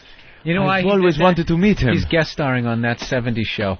Yeah. And he needed a little extra boost. Hype. That's Needed some hype. Well, these publicists are coming out with all sorts of new ways to get their people in the press. You kiss starving children in Africa. That's right. the new thing. You get a picture in all the hot magazines. But you sacrifice 10 minutes of your program. Jessica Simpson is... Oh, yeah. Okay, I guess we're guilty of the same thing. But that's what. Yeah, when are you guys going to do that? Like Angelina Jolie, they're going to fly you over there? Big Adopt XM some banner? little black baby, bring him back over. Shock jocks, they care too. I'm going to be photographed with my new pet badger. You're getting a badger? I'm going to start a new trend. Badgers. I don't think that'll take off. Why? Paris Hilton's walking around with a stupid monkey now. It's not even a monkey. What is it? It's from the raccoon family. God, we're all over the place, but trust me, we'll bring it all around. This is our celebrity break. It's cute but vicious. The thing on Paris Hilton's shoulder that is... Baby love, the kinkajou. That's hot. A kinkajou. A 5-pound rainforest mammal. That's hot. That's Shut up. Fucking celebrities are walking around with rainforest mammals now. That's hot. It hangs out with the airhead heiress in Hollywood. Airhead heiress. The kinkajou is a nocturnal rainforest mammal found in Central and South America. In the daytime, it crawls up her pussy. It weighs 5 pounds to 6 pounds. Plenty of room in there. And is related to the raccoon family. That's hot. The creature is a carnivore and has sharp teeth. That's hot. It is generally docile. That's hot. But can bite and scratch. That's hot. Also known as the honey bear. It costs between $1,000 and $3,500. Could you buy these? And because the post has to be wacky, it's difficult to train, just like Paris. I get it. Oh, boy. That's funny. I'm funny. So that's the latest trend, because Paris starts all the latest trends. She started the little dog. Yeah, what happened to the little wiener dog? She gave away Tinkerbell. Tinkerbell was the name of the little dog? Was her little chihuahua, mini chihuahua thing, and then it got too big, and she just tossed it aside like, a purse or shoes or some other fashion accessory. It's probably with just some regular family. It's gone from flying in a private jet. It's like in that luggage compartment on a Greyhound bus now. Trying to keep its balance in there. Because little unsure legs, claws slipping on the plastic bottom when he makes a turn. Yeah, because people see this shit in the magazines, the celebrities walking around with the little dogs and stuff. Britney had a dog, right? Yeah. But they don't think it through. What happens to all these little dogs when these celebrities decide there's a new trend out there? When all of a sudden you're taking pictures as the paparazzi, and you notice the dog isn't there anymore. Where's the dog? Where's the dog? Where's the dog? Where is the dog? Now where's the Kankachu? Well, the Kankachu Kankasaur. It's got, the thing just jacks off and throws its shit. Because that is what all those things do. That's hot. That's hot. I'm still trying to figure out why she's famous. Because she's an heiress. That's the only reason? She's worked it. She's worked being a rich, heiress. But there's a million of these heiresses out there. Why is she famous? I don't know. Why is she famous? How did this start? Because she's willing to show. And don't say The Simple Life, because it was way before The Simple Life that she was famous. She's an heiress slut. You don't find many of those, I don't think. Public slut. Privately, they're probably banging a lot of those heiresses. So she's famous for being an heiress slut. Right. In public. Because there were times we would be at places and there were rumors, the Hilton sisters going to be here. They're showing up. They're showing up. Oh. I'm like, who the hell are the Hilton? I didn't know. No. But what? But they're famous just for being hot sluts. Hot, slutty heiresses. It's kind of, it's outside of what they're supposed to be. They're supposed to be like, the debutantes and, right. Taking over the family fortune. But those rich people are always the biggest freaks anyway. Yeah, but they follow. You ever see Eyes Wide Shut? Yes, I did. Look what they were doing in that fictitious story. but they follow her around 24 hours a day, and she really doesn't have much to say. Much? So then she comes up with these dumb gimmicks to keep the press and the paparazzi interested in her. She'll bang a car every once in a while. She'll crash. She'll crash a motorcycle every once in a while. She'll get a weird animal to throw on her shoulder. Her whole life is just doing things to get into the news. To keep getting in the news. But there's no reason for her to be in the news because she hasn't really done anything newsworthy. She's like Madonna without albums. Yeah, there you go. She can't sing. Doesn't have any talent whatsoever. She just tries to get into the news. And does a good job, I guess. And they're so obsessed with her that there's going to be a Simple Life 4. Bill and I were talking about this in the back office. They had Nicole Richie on the Conan O'Brien show, right? Mm-hmm. And they're talking about Simple Life 4. And they asked Nicole Richie, you don't like Paris and you guys don't talk. And Nicole Richie openly admitted, yeah, we don't talk. I don't even want to see her. Yeah. But that's not stopping the Simple Life from being on TV for another season. Simple Life 4. Yeah, but it's still going to suck because now that they don't get along, they should have them interacting. And you get to watch them hating each other, but they're just going to be, separate. How great would that be? Is it true Nicole Richie said, shut the fuck up and close the partition? I don't want to see your fucking face to her in a limo one day? I think that's what set off the argument. I believe it was something like that. So they're going to film this show without the two hosts even talking to each other. Yeah. That's how obsessed they are with Paris Hilton. How is that going to work? They're going to be like, Nicole Richie's going to do her thing, and then an announcer or something's going to come on and go, meanwhile, Paris Hilton. Oh, meanwhile. Later. Yeah. At the Hall of Justice. Yeah. While this was going on, Paris had this going on. So... Why can't the director just step up and be like, can you two untalented whores who bring nothing to the world just fucking talk to each other? Right. Do you realize, where you're at here in life, what you actually do, what talent you have, and where you are, and how lucky you are? How about you just fucking talk to each other? Yeah. Cash a paycheck. All right, so getting back to the Mr. T thing, we're starting with Mr. T. Oh, that's where we were. Well, celebrity, just talking about the celebrities here today. This is, I don't know, how many people out there have navigation systems in their car? I know they're putting them in a lot of newer cars, even the economy models. getting the nav systems. They talk to you.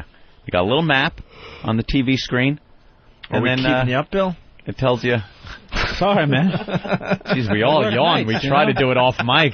Oh, did I yawn I right sit here in? all day yawning. We started off with that boring story about the limo. We try to that regular guys like myself couldn't relate to. Regular guy. We try to keep the illusion that you know, we're I come in here with my lunch pail. You know, I punched the little time punched card, the clock. to get that XM check You didn't that's even know what it coming was any called. day now. I punched the thing I've seen in movies that I've never seen in real life. Fuck you! I worked in a warehouse. I know exactly what it looks like. You worked in a warehouse. Where? House. When I went up in Massachusetts. Massachusetts. What was in this warehouse? What were they Software. housing. It was software. Software. What did Yes. you do? Drive the forklift? I unloaded the trucks, and we didn't have back in my day we didn't have forklifts. We had something known as a pallet jack. The pallet jack. The pallet jack. I hated the pallet jack. Your truck would back up, and it would always be like an uphill thing, and you'd be pulling out your lower back. It's like it's one step above just pulling the pallets out with your bare hands. Oh yeah. You'd slide this thing. It kind of, they want you to think it's like a forklift. It's got two forks on it and wheels and a handle, and you have to run like as fast as you can just to get the forks into the pallet because the wheels get caught on the wood. And it's got to be set at the exact proper It's height. like no power. It's like going from power steering to no power steering. Yeah, no power steering. And you run full blast, bam, you hit it. And then you got to jack the thing up with some kind of little pump handle.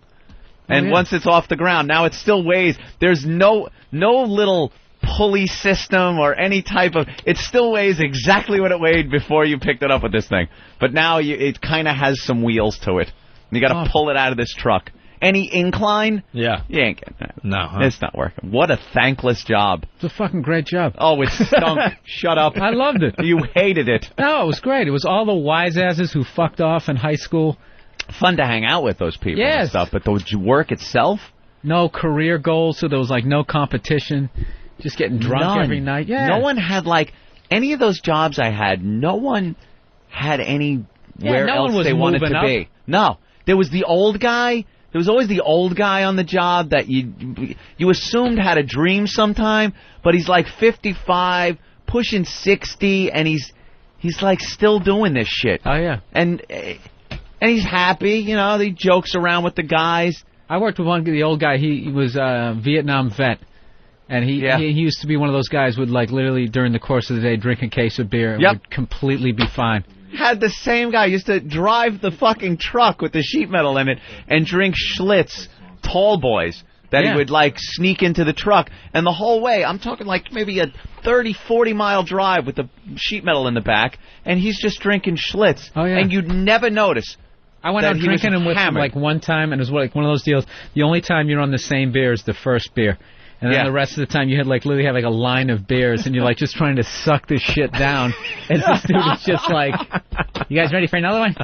This guy worked in in Vietnam. He was like in the DMZ, you know. Yeah. And he had one of those anti-aircraft guns that he had pointed like horizontally, and would just shoot into the fucking tree line. We get him real hammered and get him to try to talk about those things. Some Vietnam stories.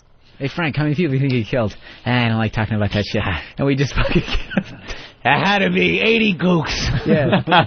A few beers later. 80 gooks. We called it air. Yeah. Air support. Naped them. All of them. But none of these guys ever had like anywhere else they wanted to be. Oh yeah. They were happy to be there. They were looking toward like, hey, you think we're getting the raise?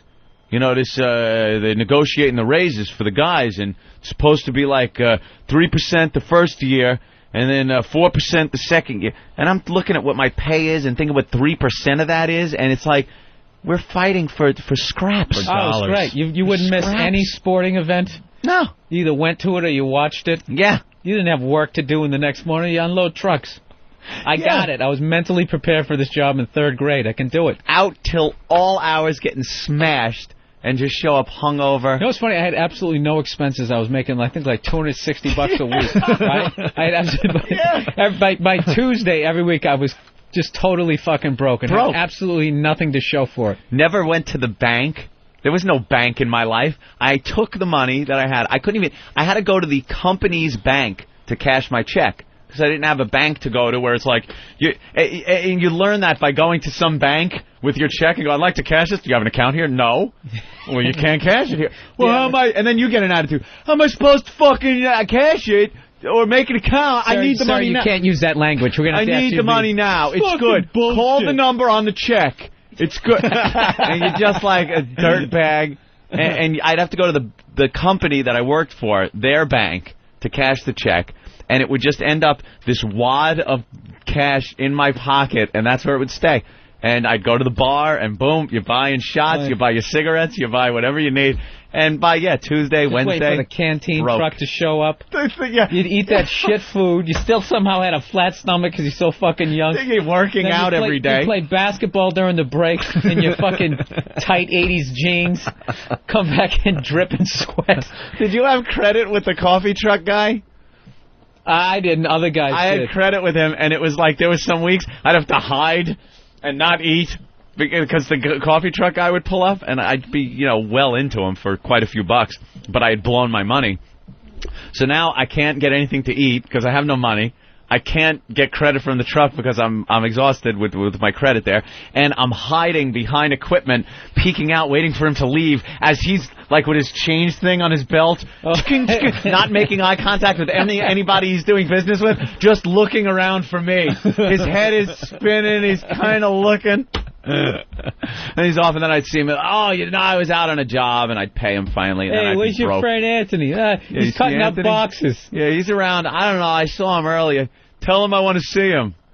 And then I get paid and have to pay the coffee truck guy, and then I'd be broke like on payday. That was the worst, where you had some big debt, and then payday, and it's gone, and now it's Friday afternoon, and you're broke. You know, it's funny, too. You could actually, I had like 2 or 3 times there was like physical fights amongst different employees, but because it's a warehouse, no one gets fired.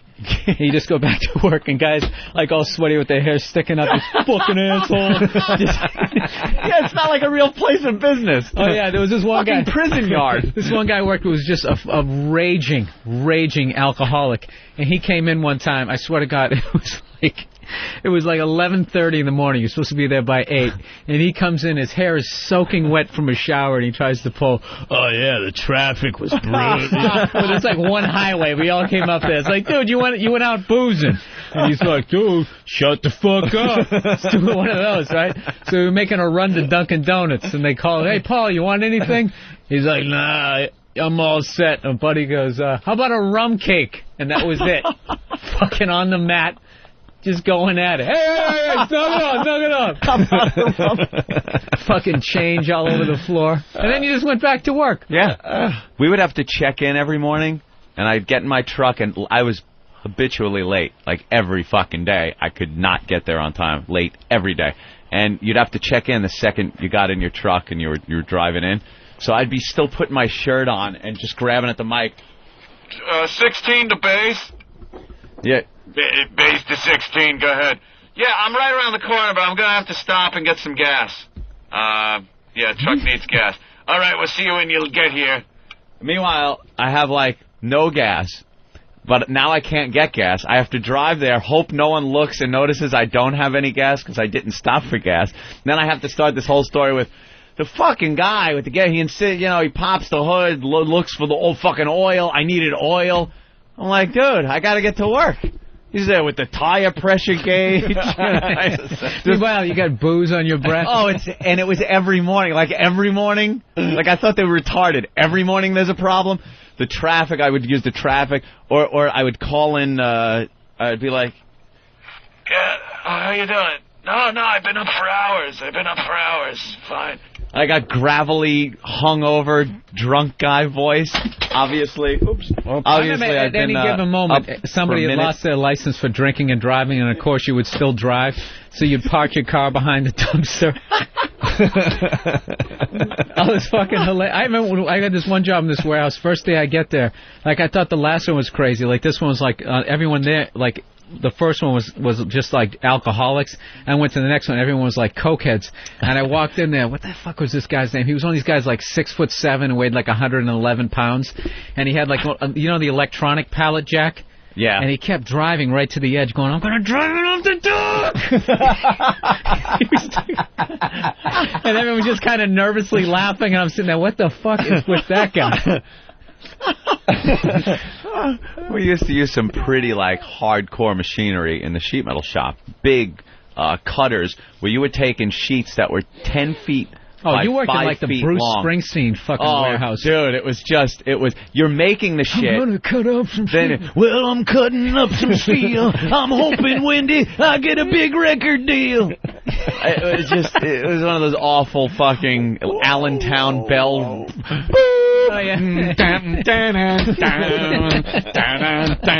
Just horrid places to work. And you're putting these big sheets of steel, these what amounts to giant razor blades, into machines and cutting them up into smaller pieces to be bent up into ductwork, to be loaded onto a truck, to be driven to a job, to be installed. That's what the job was all about. And the machines we were working around, there was something called a brake. You ever see ducts? They're square. Right. How do you think you get that 90-degree bend in the sheet metal so nice and tight? It's something called a brake. I've often wondered that. Yeah, I'm sure you have. You take a piece of flat sheet metal, put it in a brake, and it's a big wedge on this big V-shaped thing, and it hits the metal and boof, bends it into a 90-degree angle. And you do that a few times, and you have a square. And we're running these machines drunk off our asses. Just drunk and stoned. Everyone in the shop. There wasn't one person that 12 o'clock rolled around, we didn't go to the bar and OTB that was right next door and just slam shots, bet a few horses, and go back and run this machinery. You just did everything that's going to keep you in that job. Yeah, exactly. Right, exactly. Nobody's buying a self-help book. How to get your money to work for you. Nobody's doing that. It. You're betting horses with money you don't have, buying booze, and going back and working with some of the most dangerous machinery. There were things called clinch collars. They're these round things that you'd have to put in the duct to then extend pipes off of that would go to the vents in the houses. And they were stapled together. Now, you got to staple through sheet metal. So there are these giant Bosch staplers that are foot activated.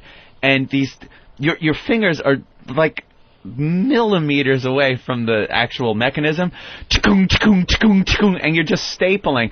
And every so often, bam, someone's thumb would get caught in there, finger, and you'd laugh at them. You just laugh. You fucking stapled your finger, asshole. It's a whole nother world, whole nother mentality. Hey, we got to go to the phones. They've exploded. A lot of people are relating today. Carl in New Jersey, what's up?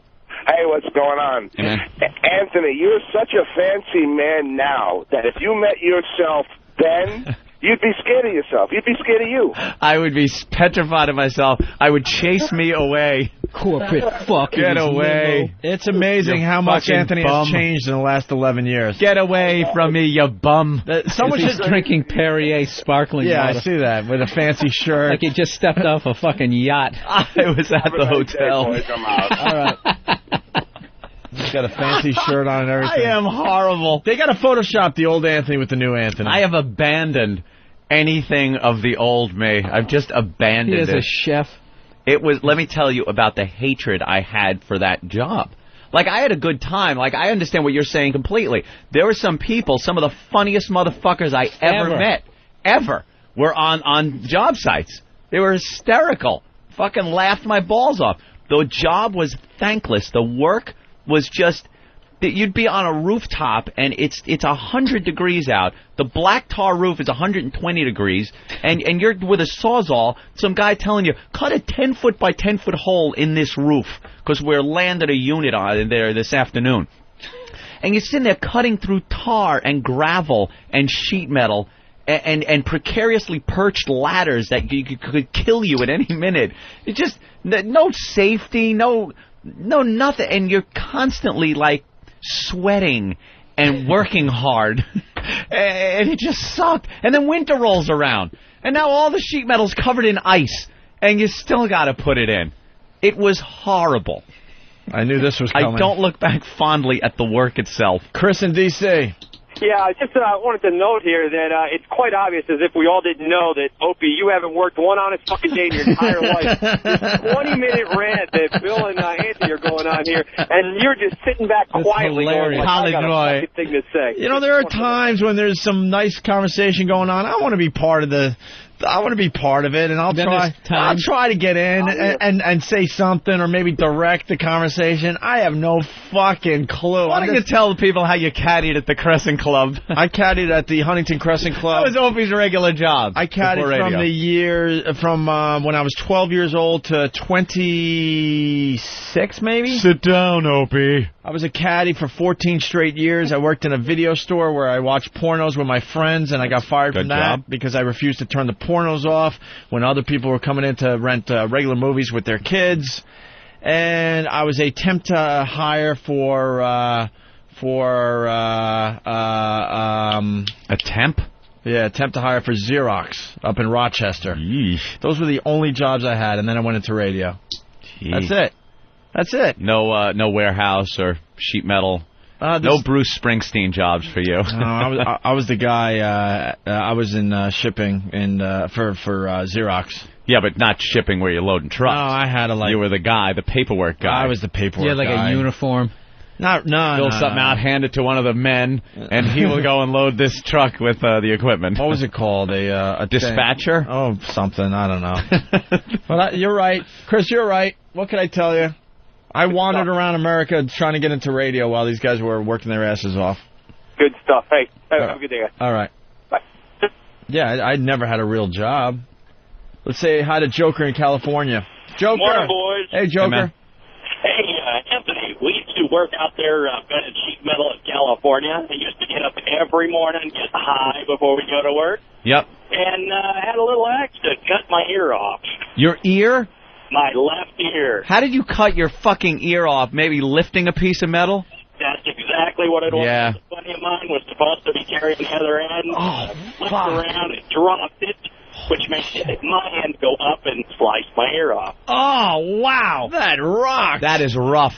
The worst day working there was when the sheet metal truck would come for deliveries, and they'd drop off a new load of sheet metal, and it had to be taken off one sheet at a time. So you got me and my brother, or me and some other guy, poor slob that's working there. Some other alcoholic. You put on your gloves, these big heavy gloves, and take one sheet off at a time and hope that every time you're not going to just cut your limb off. You drop a piece of that metal, and it hits your leg or your shin or something like that. It's your leg will be sliced through like a razor blade. And that's what you're working with on a daily basis.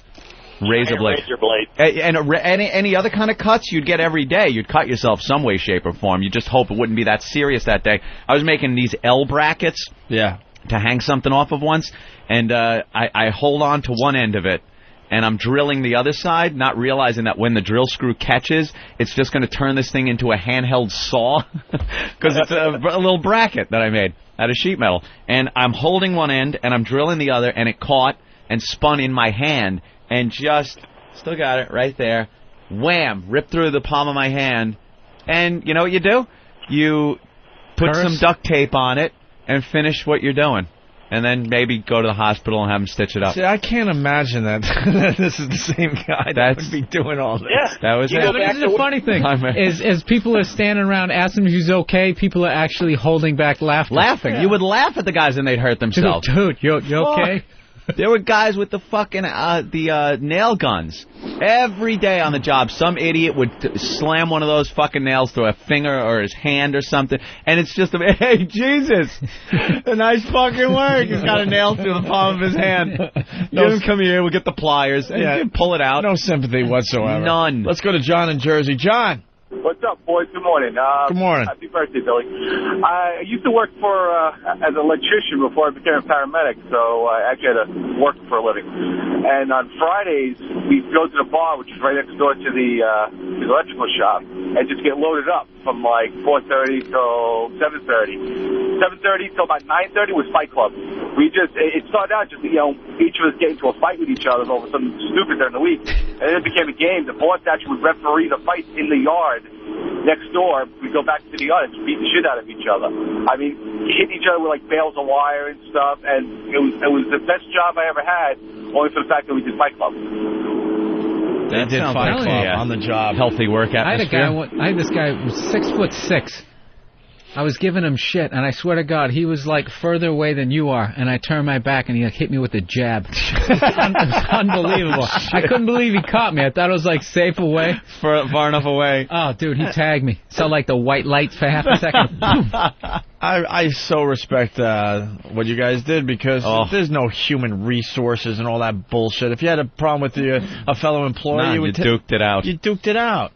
You made his life a living hell for a day or two. It was how hockey used to be. You couldn't run to human resources. No. We have to deal with that in radio all the time. We say the wrong thing to someone, and they go running off to human resources. The next thing you know, you're in meetings and all that bullshit.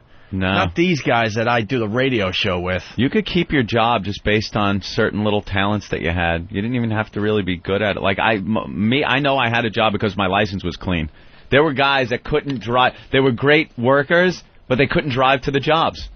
So, like, all right, go with Anthony. We'll, send you out to this job here today.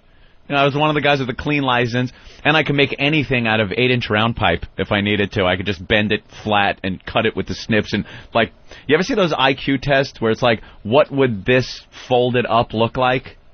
You have like a box that and stuff. That was what my job was. I'd go to like Manhattan. I'd come in here, and they'd send me into a brownstone where it was some custom job. They didn't know what it was. They'd send me in with metal and just go, we don't know what this lady needs. Just make something.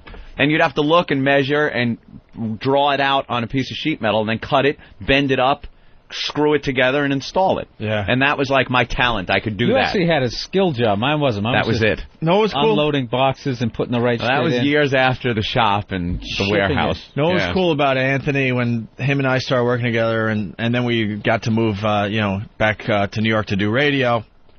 We got to do a lot of cool things on commercial radio, and we would be driving around this fine city of Manhattan, and Anthony would be pointing out all the buildings he worked in. Oh yeah, you see that air conditioner on the top of that huge building? I put that there. I helped install that. It's the size of a freight train car. And we would be on the way to maybe a photo shoot or some crazy thing, and he would just point out, stuff he did in his other life. It's another life. Every strip mall on Long Island.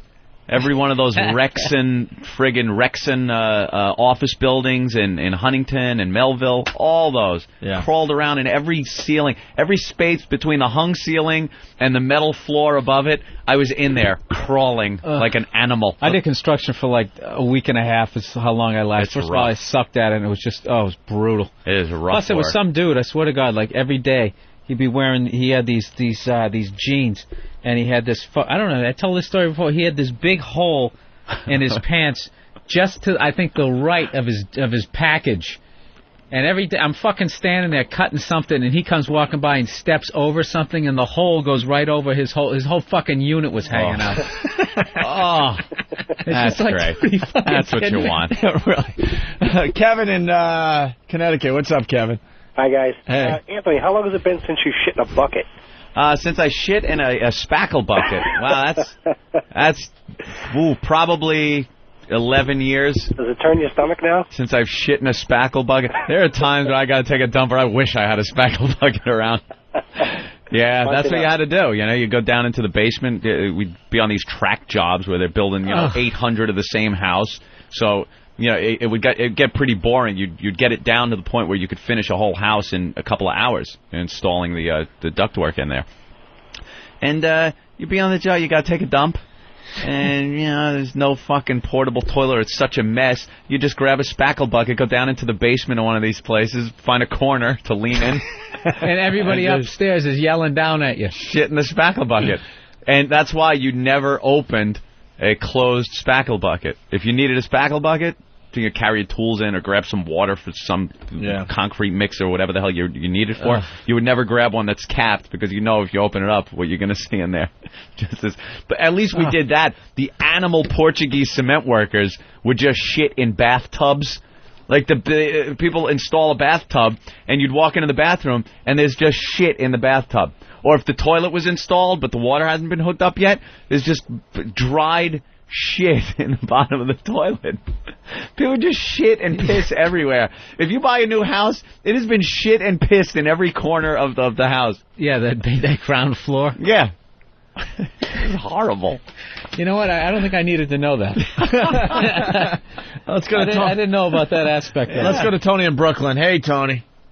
Hey, boys. What's up? Best job I ever had. I worked at a lumber yard with a bunch of derelicts when I was like 18. So these guys would come in all banged up from the night before. One guy, basically, he made a fort out of the plywood shelf where he could sleep all day. And then, like, the boss would go around and find him. He had, like, a suite set up with, like a sleeping bag and a pillow and shit like that. Oh, yeah. There were definitely sleeping days, man. The other thing that was funny, too, was the nail gun fights where you just, like, you know, start shooting each other with nail guns. You'd find your weapon of choice. We'd have these staplers that we'd just have fights with. You're absolutely right. Duct tape was the magic Band-Aid. Didn't matter what it was. Yeah, you deal with it when you're done. Yep. All right, punching out. All right, thank you, sir. Let's say hi to Wade in Toronto again. Wade. Morning, boys. What's up, Wade? Hey, Wade. I was just thinking, Opie, you think manual labor is the president of Mexico, eh?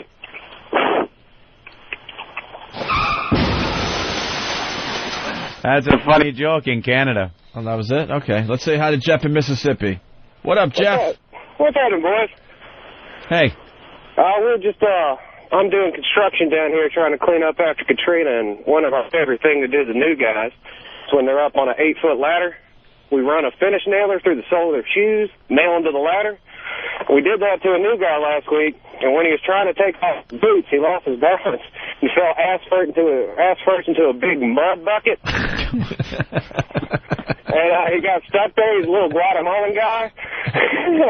He just got his ass stuck in there, and that was it. We watched him roll around like a turtle for about 10 minutes. That's about it, boys. Punch out. That's a good story. There was this short little guy on the job, and a couple of the guys that I worked with picked him up. They used to just tease him all the time because he was like almost midget size, but he was just above midget. They lifted him up about 2 feet, put him against a post, and just duct taped his ankles to the post. So he's standing there and like, whoa, trying to keep from just toppling over one way or the other because they duct taped his hands in front of him and his feet 2 feet off the ground, and just left him there, laughed at him, throw like shit at him, and that's great. It's like prison. It's like prison. Yeah. There's a hierarchy. There's gags. There's people getting shanked. All right, we'll continue with this subject in a little bit, but we got to take a little break. Huh? All righty, take a leak.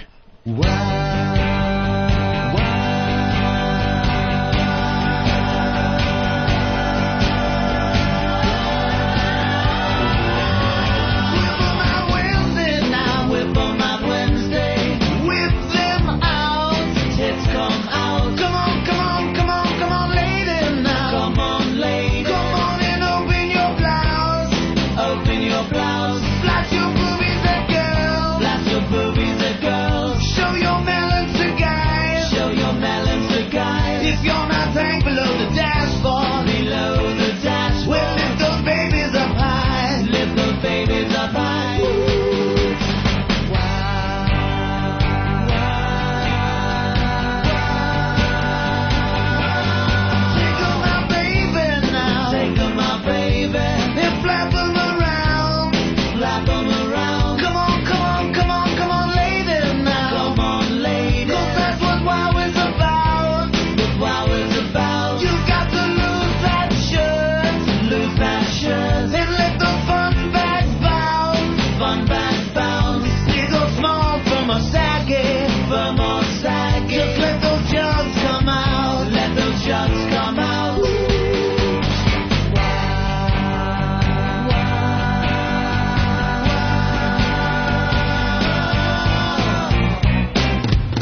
think of that?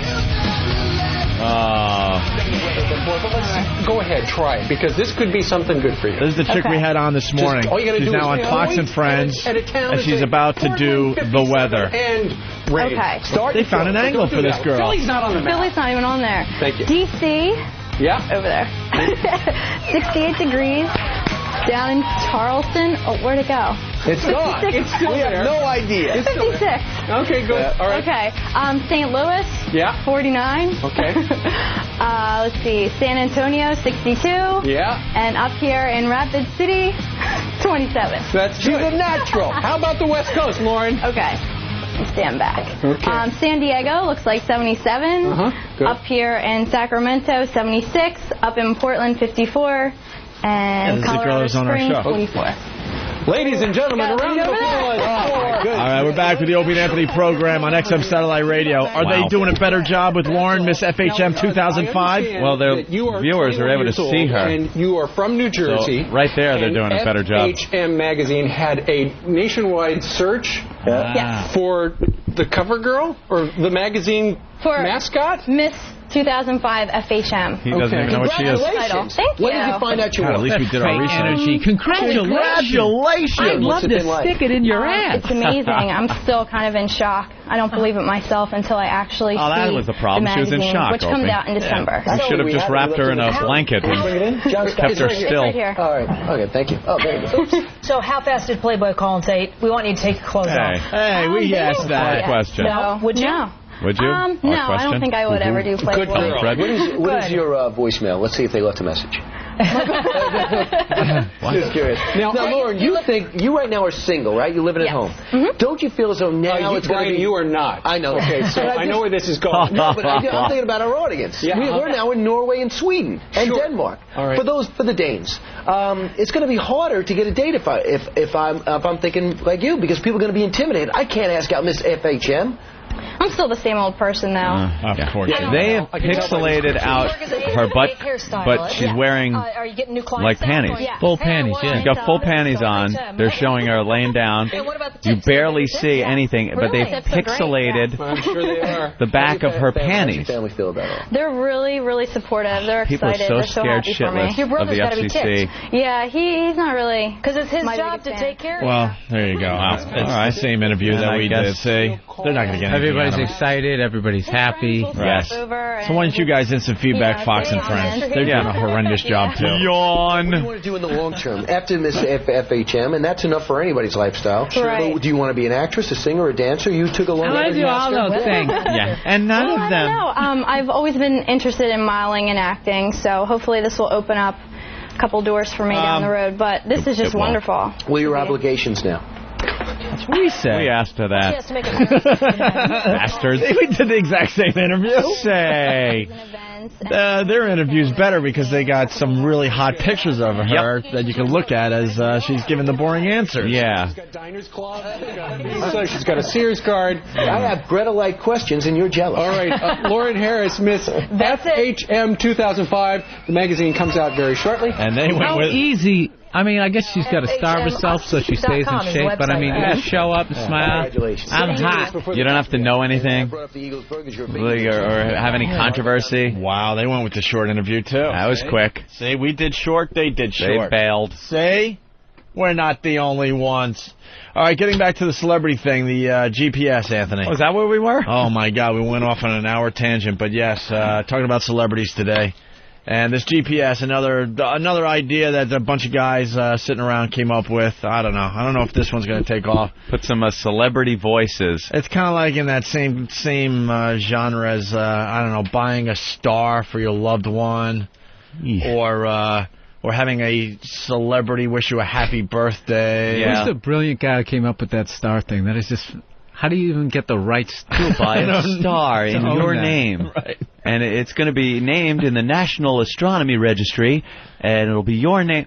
No, Which one is it? Is it that one right up there? No, two more to the left. Ow! You won't get popular stars that you could actually see. Yeah. It's ones that are so far away, only like the Hubble can see them. They have to run out of stars, right? And all it takes visible stars, anyway. is one fire. And that document's the gonna get registry burned up. is gone, and now we'll just sell them again. What really? Is there what any a proof? Scam.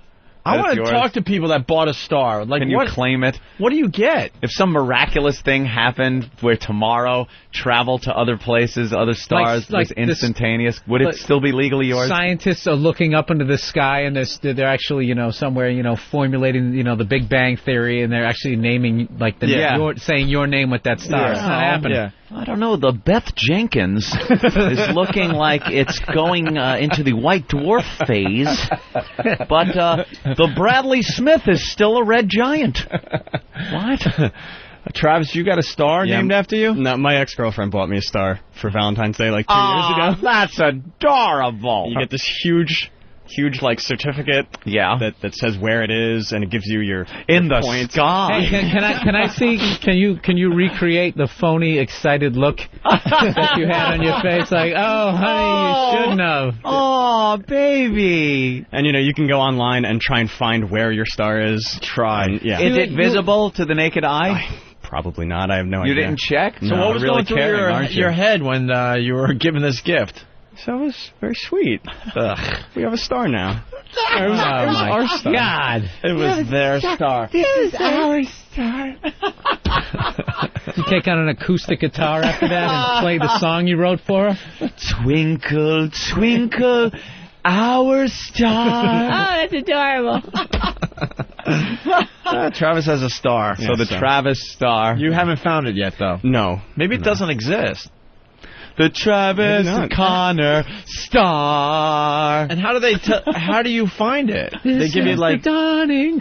The age of Travis, age of Travis, Travis. Yeah, I think they give When you the moon is in the 7th house and Jupiter aligns with Travis. That's what they do when you get the star. Some out-of-work musical actors act that out on your front porch. Fantastic. Yes, I can bring it in and we can let's go over that and try to find it. All right. A lot of people are... Oh, this guy bought a star, too. Let's say hi to Jeff in Jersey. Jeff, you bought a star, huh? Yeah, what's up, fellas? I bought a star for my parents for Valentine's Day a bunch of years ago. Oh, great. It's fucking awful. Now you're ranking on me, and I feel like I'm such an idiot for doing it. I saw this on TV. I'm like, who would buy one of these things? How did you get the rights for it? Yeah. I don't know. They send you like a parchment of of ownership of the stars. I look like this big giant parchment, Parchment. Like, hear ye, hear ye. You unroll some parchment. I want to start a new company where you buy midgets. You can't buy a midget. Why? Because they're people, regardless of what a lot of people think. You put a GPS system in them, so then you can track your midget on the internet. Like, hey, I bought that midget, and he's... Like his game. His little video game. Like right now, I got my little so-and-so's running around the dog. computer. Yeah. Only it's a real midget. Well, did your dad like the star thing, Jeff? No. Dude, he just kind of looked at it and walked away. It was all about my mom. Of course, a dad is going to be like, great. He's a bum. It's still framed and on the wall, though, boys. Yeah, name a star for any occasion. Custom, deluxe, and ultimate package. Beautiful 16 by 12 full-color parchment certificate personalized with the star's name, date, and coordinates. Mm-hmm. There's still stars left? Apparently so. Deluxe is a 20 by 16. Package includes complimentary personalized wallet card imprinted with the star name and coordinates. So you can have it in your wallet, so you could just pull that out. And then, see, if Travis had that, he could have just shown us right there his little wallet card. Yeah. Along with the International Star Registry parchment up on his wall. You know, we're provoking aliens by doing this. You don't think they're already listening in? Oh, that son of a bitch renaming our stuff? Yeah, you think somewhere? Right. This is how it starts, man. Right. They're claiming our stuff. You think there's some aliens somewhere else, and they've already sold us off? Like our son is, like, fucking ack-nack, whack-ack-ack? Right. That's our some alien with a name you can't pronounce owns this fine rock that we're rolling on. Let's say Bush goes on TV. These guys, they're renaming our son. Renaming our son. We can't allow that to happen. Because next thing they're going to try to take is our freedom. All right, here we go. Batwing ball bag. That's a great name. Hello, Opie. Hi, guys. That's a great name, by the way. I like that one. Well, hey, you gave it to me. Thank you very much. Nice. All right, what do you got? Hey, you actually don't own the star. No? You What? actually just own a copyright. It's like a book. Somebody's putting this in a book, and you own the copyright. Huh? Yeah. The What? name of it actually is written in a book, and it's the copyright. The copyright to it. So Is it the copyright? You know what? They can't even commit to this. This is what you do. Obviously, space travel isn't going to advance to the point where you're going to be able to visit your star. So you sell these stars to the average Joe and say, you actually own this star for the length of your life. No, and then at that point, it goes back to God's territory or whatever. Well, here is an astronomer, Opie. This is an astronomer, Peter Enzernick. He's in Australia. I don't know what his name is. But he answers questions here. Can I buy or name a star? No, is the answer to that. But I have heard there were organizations that will do this. Isn't it true? Answer. There are organizations that will take your money and send you a certificate. But these documents have no validity and are not recognized by anyone else. There are at least a half dozen companies or individuals who claim the ability to name stars. However, no private company has ever been granted the authority to name stars by any government, professional, astronomical organization, or international treaty. Fuck that. So it's all bullshit. How about we just all start owning stars on our own? Who's telling us that we can and can't do this? The company says these stars are officially registered or copyrighted. Doesn't that make them legitimate By who? or official? America? With the Library of Congress or the U.S. Patent Office. Official registered can simply mean so registered pompous. with the star naming company. That does not mean anyone outside the company will accept this list of stars or their names as valid. So let's say the astronomers in Japan, are they accepting what we have decided here in the United States? No, there could be 5 different companies, let's say, that each sell the same star with a different name. Like your star could be Travis's star. If 2 different companies have sold, I don't want a fucking star. You have one now. What's a great I've given scam? you one by proxy, just using this as an example. One. You got to appreciate a good scam, though. It is a good scam, selling stars. Stop it. Look at this guy or girl, Cody, the guy. Cody, Minnesota? Hey, what's up? You bought a fucking star, it says. Yep, this piece of shit. It's called the International Star Registry. Right, that's the big one. Yeah, bullshit. It's, basically, they only sell it to you if you're in Minnesota, or not in Minnesota, in the United States. Who did you buy it for? My ex-girlfriend, fucking cunt. But, your ex-girlfriend. Yeah. And obviously $250, yeah. 200. I'd like it back. And what did she say when you gave it to her? Usual bullshit. Oh, it's so cute. Oh, God, shut up and suck my cock. This is so sweet. Where is? Let's go outside and look for it. Yeah, where is it? Oh, you don't even know. You like right up. Do you see right up there? That one. Just point at like something real bright, like Venus. Right. That's yours, baby. It's the brightest one in the sky. Isn't that the North Star? No. That's your star. That's your star. I paid an extra $250 for it. Yeah, I got that whole pattern there that looks like a spoon. That's yours now. What a crock of shit. Who's falling for this? They call it the Big Rebecca now. Cody. What's up? Why? Why did you fall for this? Last minute. Pussy whip? I've seen these on these commercials on TV. I'm like, no one's buying into this, are they? Registered with the Star Registry. I bought into it. I'm a retard. Yeah. All right. It's stupid. Is it true you could also own pieces of the moon? That's what Kirby's saying in Oklahoma. It's ridiculous. Hey, guys, I got a friend of mine who bought for his wife an acre of land on the moon. Come on. And he is fucking convinced that one day it's going to be worth millions if he holds on to it when we move up there. Yeah. In his great-great-great-great-grandson's life. Yeah, when we all move to the moon. Yeah. That won't happen until the year 1990. When we establish moon bases. What happened? You know, we do have to find some of those old clips. Yeah. Is there a way to do that? I love the old 50s movies when it's supposed to be the future, but obviously the movies were made in the 50s. Right. And they go through decade by decade. By 1970, we had established bases on Mars and Venus. by 1990 we had left the solar system. And then you're watching and going, God, we really were aiming high, weren't we? All right, this is going to be our new bit. I don't know how we're going to make this happen. It's like your New Year's resolutions you make every year. I'm going to drop 20 pounds. Yeah, I'm going to get a six-pack. Yeah. That's how they... I'm going to read some classics. And you really thought it was going to read some classics. You thought it was going to go that way. Yeah. I absolutely thought growing up that by 1990, by the year 2000... By March, I'll read For Whom the Bells Toll.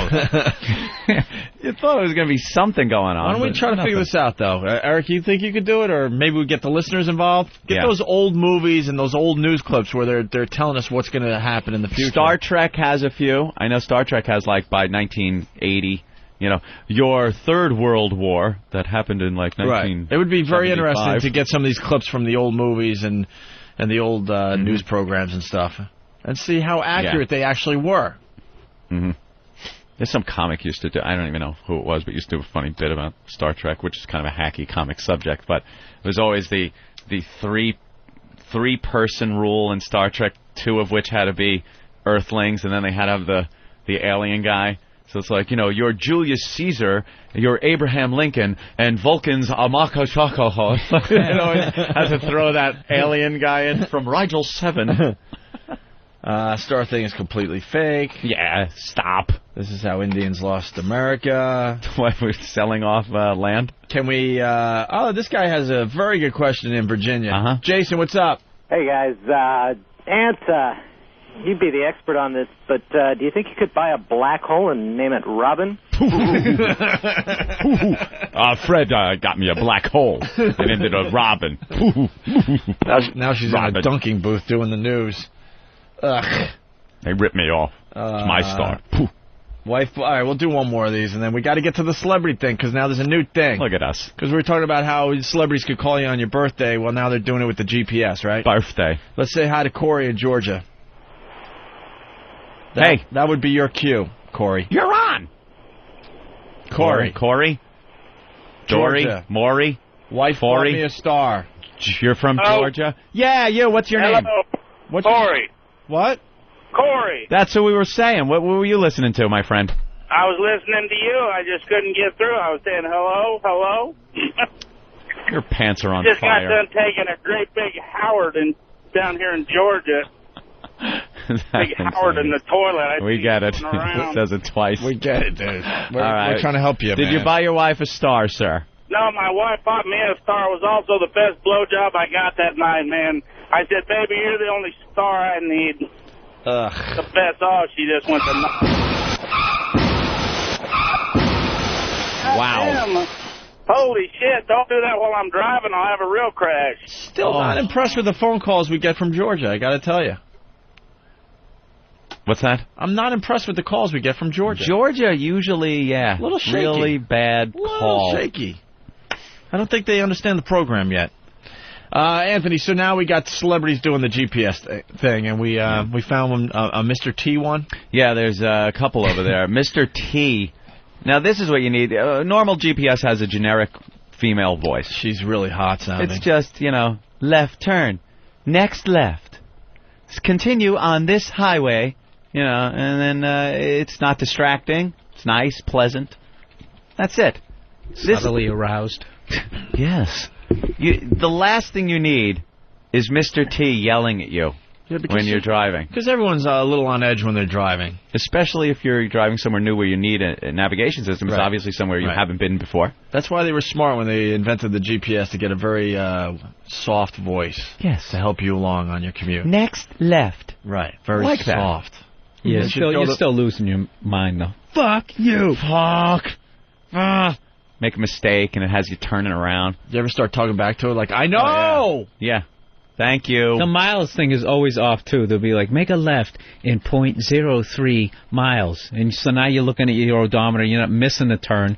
It's always like at least 3/4 of a mile. My God, I've gone 0.3 of a mile. Maybe in the old GPS. What are you looking at your odometer? I'm looking at the one on the... on the GPS? No, on the whatever. Budget rent-a-car. I don't have a car. Oof. Budget. What was it, like stuck to the dashboard with a sticky? They're on my... Excuse me, guys. Breaking news. Breaking news. Excuse me. Sorry, we don't all have a fucking Escalade just tearing into the atmosphere. Breaking news. Excuse me. Breaking news. Howard has admitted he has invented something else today. Caveman, New Jersey. What's happening, shit dicks? What's up? Hey, man. Hey, yo, fucking Howard just claimed that he invented MTV's Unplugged. You're joking. Dude, now it's a joke, and you're just kidding, right? Dude, I swear to Christ. We like to break into the show when we find out the latest thing Howard has invented, and today it's Howard has invented MTV Unplugged. How is he pulling this one off there, Caveman? He is the George Washington Carver of everything. Huh? Well, he said what he did was he had a Burr come on his show with an acoustic guitar, and then a week later MTV did it, and then every radio station did it. He did not say this. No, stop. He did not. He invented. At this point, he's a joke. He stinks. He's a joke of his former self. Look, whether you... I can't even keep track of all the inventions. I don't know. Whether you like him or not, I know last week it's beyond that. Was it last week he said that he invented best ofs? Best ofs. Any type of best of that you hear. Right. Even though television had been calling it reruns for years. Right. Best of, well, whatever. He invented jaywalking. He invented that. That Jay does. Right. I'm trying to remember all the ones. Dude, you'll not... Wow, Whip 'em Out Wednesday. Oh, yeah, he invented Wow. Invented that. He invented the Osbournes. He invented the Osbournes. That was reality television he invented. He invented reality television. Reality television in general. Syndication. Reality TV, syndication, MTV Unplugged.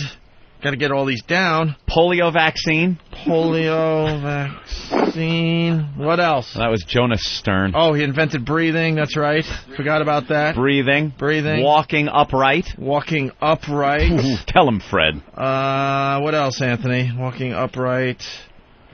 There were so many. Porn. He invented porn? Yeah, why not? He invented everything else. I doubt it. He did not say he invented MTV Unplugged. Unplugged. Acoustic acts. What did they do before electric guitars? Everything was acoustic. Everything was on Dylan in a fucking little club in the village. Was Dylan Unplugged. Right. Dylan was the one that decided, you know what, I'm going to plug in. Yeah, you idiot. Oh, my God. Enough already. Let's say hi to Josh in D.C. Josh? What's up, guys? Hey, Josh. Happy birthday, Bill Burr.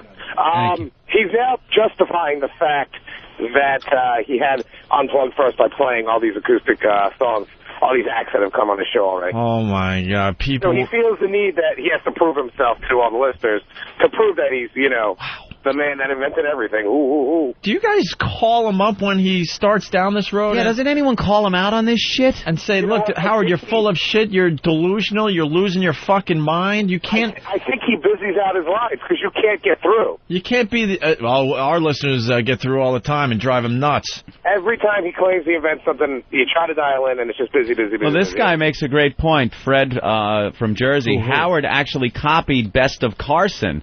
Carson's reruns used to be called that way back. Remember when Johnny would take a day off and there wasn't a guest host, it would be the Best of Carson. And it was clips of the best parts of his show. Try to claim that he invented best ofs is just ridiculous. Because reruns never occurred beforehand. Wow. All right, well, keep us informed. We like to keep a list of all the things Howard invented, supposedly.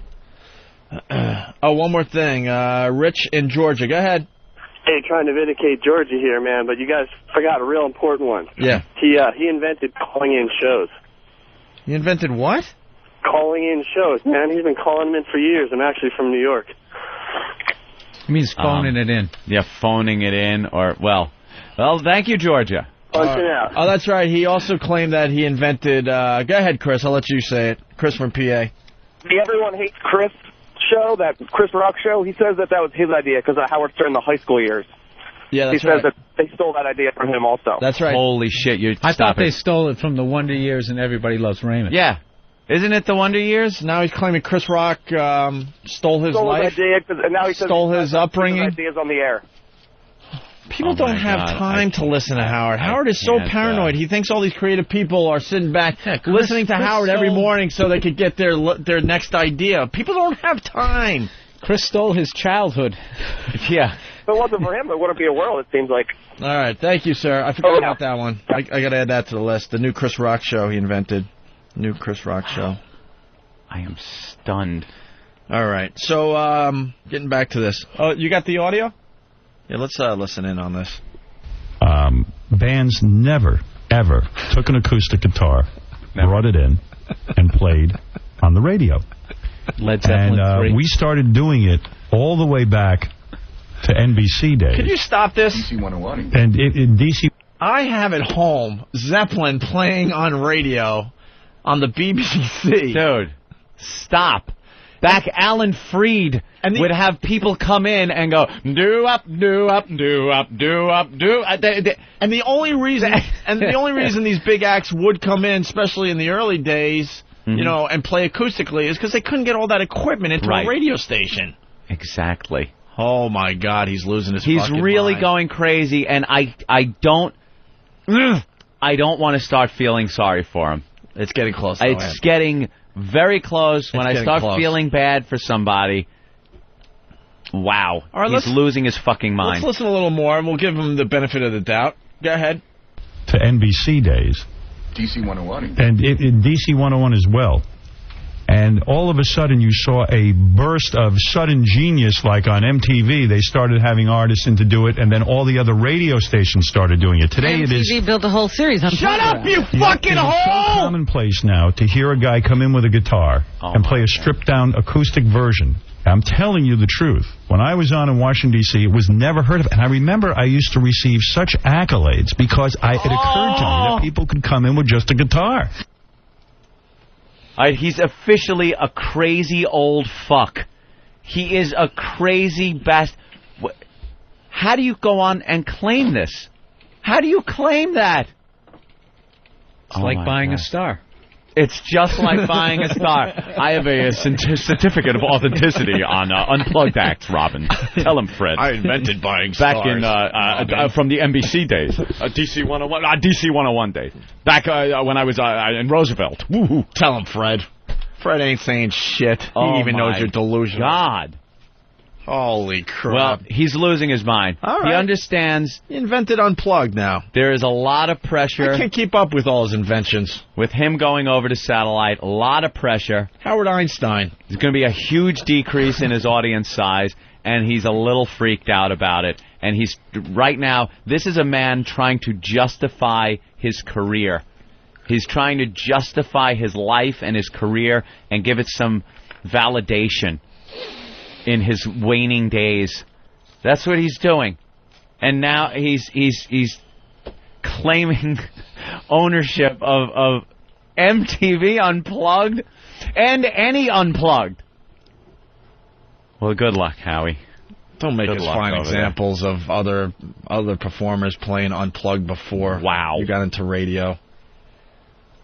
I mean, this one's way too easy. All of radio rips me off. Of course, Howie. Of course. All right, Anthony, the GPS and the celebrities. Mm-hmm. So instead of the hot voice, the no one was thinking voice, about celebrities doing GPS, Robin. Till me. I was actually in someone's car giving them directions. I said, turn right here. And somebody said, that's a great idea. Could you just be in my car all the time and talk and give me directions? I said, I'll tape it for you. A lot of people are very pissed off at me right now, and I don't blame them, but I get a little excited. Plastic Man from Columbus, Ohio says it all. Thanks a lot, Opie. I just lost my fucking hearing. I just lose my mind when Robin talks on that show because she has absolutely nothing to add whatsoever. You have to do your yelling way back here. Yeah, you have I know. to go like this. And I know. Yeah, that'll work. But she drives me nuts because she has nothing. Absolutely nothing. She's the luckiest lady in broadcasting. And she should just shut up.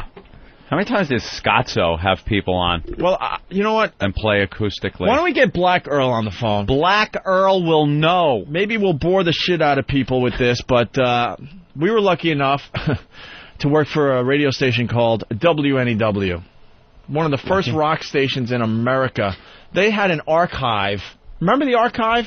It was a vault. It was like a museum. Remember, they had the temperature had to be just right in there. It was a vault. There were tapes, reel-to-reel tapes in there. Reel-to-reel tapes going back in, to the 70s. Yep. Of bands performing for WNEW. Yeah, acoustically and plugged in. And guess what? There wasn't just a few. No. There were thousands of these. It was a library. At this point, they're trying to figure out what to do with all these tapes because it's just a gold mine. They don't know what to do with these tapes. It's in this weird room at WNEW. It's like a vault. It's like a bank vault. There's only like one or two keys. The temperature has to be just perfect in there. Earl. Yo. At WNEW, right? Yeah. That room that has all the archives of the bands coming in? Yeah. How many reel-to-reel tapes would you say are in that room? Thousands. Thousands, okay. And how far back does it go? I think as far back as 71, maybe? 71. 1971. And is it true, Earl, that these bands would perform for WNEW? Oh, all the time. It was everywhere. Would they perform electrically? It depended. The tech setup usually was acoustic. It was easier to set up. There you go. And Scotzo would talk with the artists, John Lennon and such, members of The Who, and maybe they would perform acoustically in the studio. Yeah, they would play songs live in the studio. No, just a simple setup. Wasn't there something called the WNEW Magic Ballroom or whatever it was called? Yeah. The Imaginary Ballroom? The Imaginary Ballroom. What happened during the WNEW Imaginary Ballroom? The bands would play live. And this would be what year, Earl? Wow. I mean, it's old as radio itself, practically. Let's just, is it fair to say before 1980? Yeah. Oh, absolutely. Yeah. See, we back up our shit with facts. Fair to say around the times with of Bob facts. Hope. Yeah. Yeah, and if you go back to WNEW AM... Yeah. Yeah, well, we're just in the olden days. Well, we'll be fair. We know for a fact from, say, 1971 to at least 1980, there were a lot of bands coming through WNEW playing live. Mm-hmm. Right? You also got to remember in the days of AM, that was how the radio shows were done. The bands would play in the studio. Yeah, they would come in the studio and play live. That's how it was done. There's a bunch of frauds that work around Howard, too. They're all too scared to, bring it to his attention. Howard, Full of shit.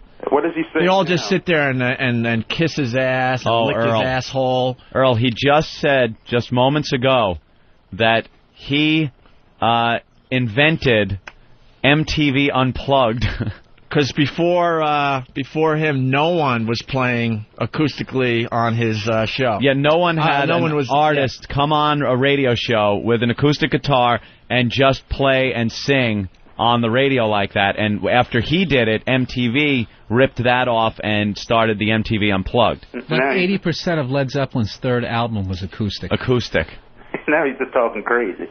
We know that. He's lost That's his why mind. we like to back it up with facts. Yeah, but the acoustic... Do you have an example of some of the artists that played on WNEW? Greg Lake. Greg Lake from ELP. Greg Lake from ELP. Patti Smith. Roger Daltrey. Yeah. Wait, Roger Daltrey actually played live at WNEW? Yeah, he played it. They did an acoustic setup in the studio. That's great. Hey, can I play that clip again of Howard? Because we do back up our shit. Yeah, listen to this, Earl. Bands never, ever took an acoustic guitar, brought it in, and played on the radio. And we started doing it all the way back to NBC days. DC 101. And in DC 101 as well. Tell him, Fred. And all of a sudden you saw a burst of sudden genius, like on MTV. They started having artists in to do it, and then all the other radio stations started doing it. Today MTV built a whole series Unplugged around it. Yep, it is so commonplace now to hear a guy come in with a guitar and play a stripped-down acoustic version. I'm telling you the truth. When I was on in Washington, D.C., it was never heard of. And I remember I used to receive such accolades because it occurred to me that people could come in with just a guitar. Shut up! Shut the fuck up! He just lies openly to his listeners. And the people sitting around him know it's not true, but they're pussies. A bunch of fucking pussies. Wow. And that hole, what does she add there? Nothing. Again.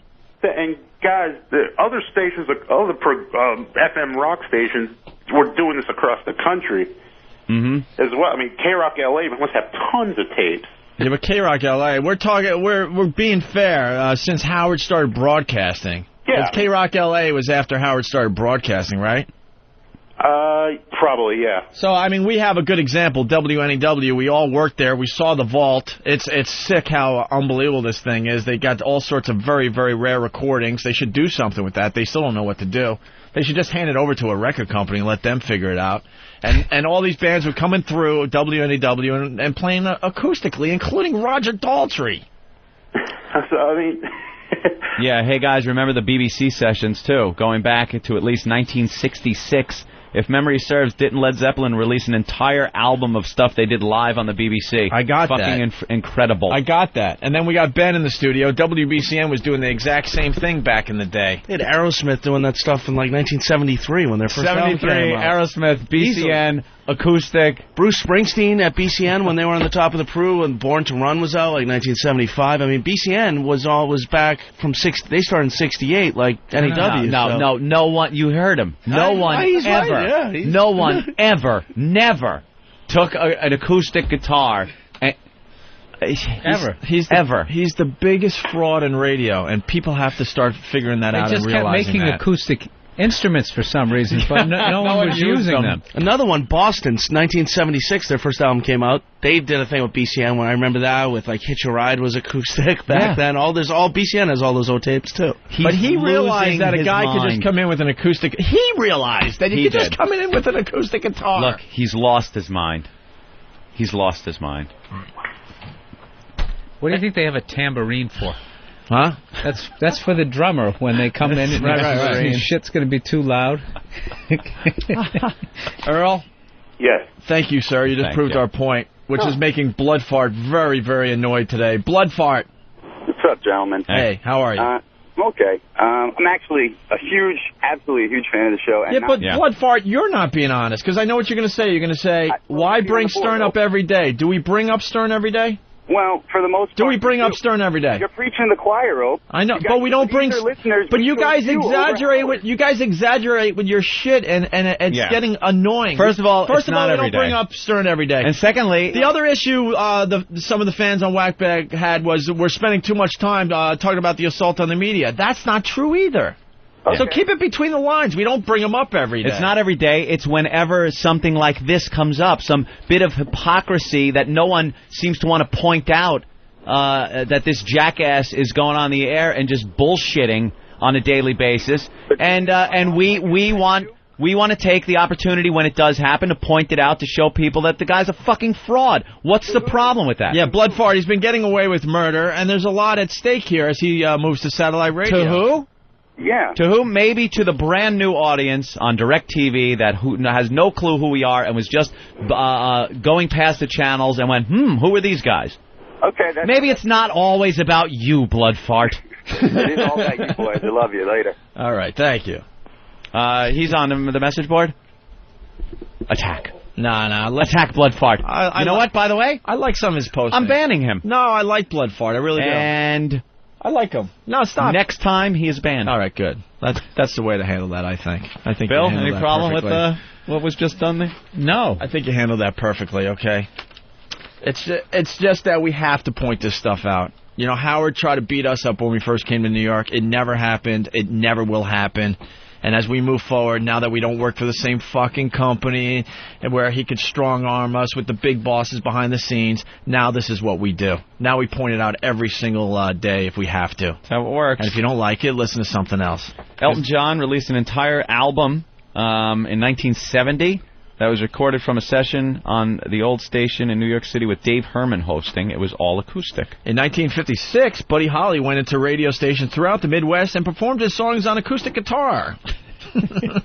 Yeah, there's so many examples. And if you know anything about, I guess it would be called semantics officially, Howard is lying so bad that he has to point out that I am telling the truth. As soon as you have to tell someone you're telling the truth, I'm telling the truth. You don't even feel good about what you're saying. I'm telling the truth.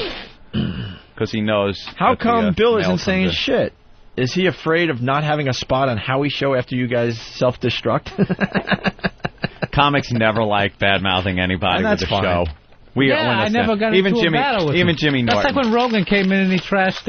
Mencia. Carlos. Yeah, I don't know Carlos. We understand. We see you sitting there just like Jimmy Norton did. We have a lot He of did the same anger thing. that built up for many years because of this fucking prick. He's a fraud. He's been getting away with murder for many, many years, so we will point this out every chance we get now. Fucking with us behind the scenes in No corporate, fucking so problem. screw him. Jackass really just called me out there. Certainly did. Thought I could just sit here, let you Ride guys out the froth storm. at the mouth.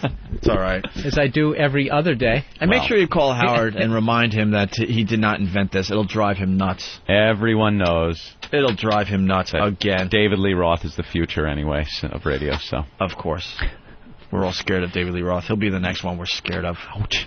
All right, why don't we take a break? Aren't we going to do something about Mr. T and navigation systems? Oh, no. Wow, man. Is he still on hold? Stink.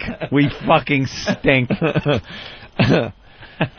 And we wrap up every Howard Stern rant with his fine reading of the XM satellite radio commercial. Quickly, though, Yes. Linda had a great point on there.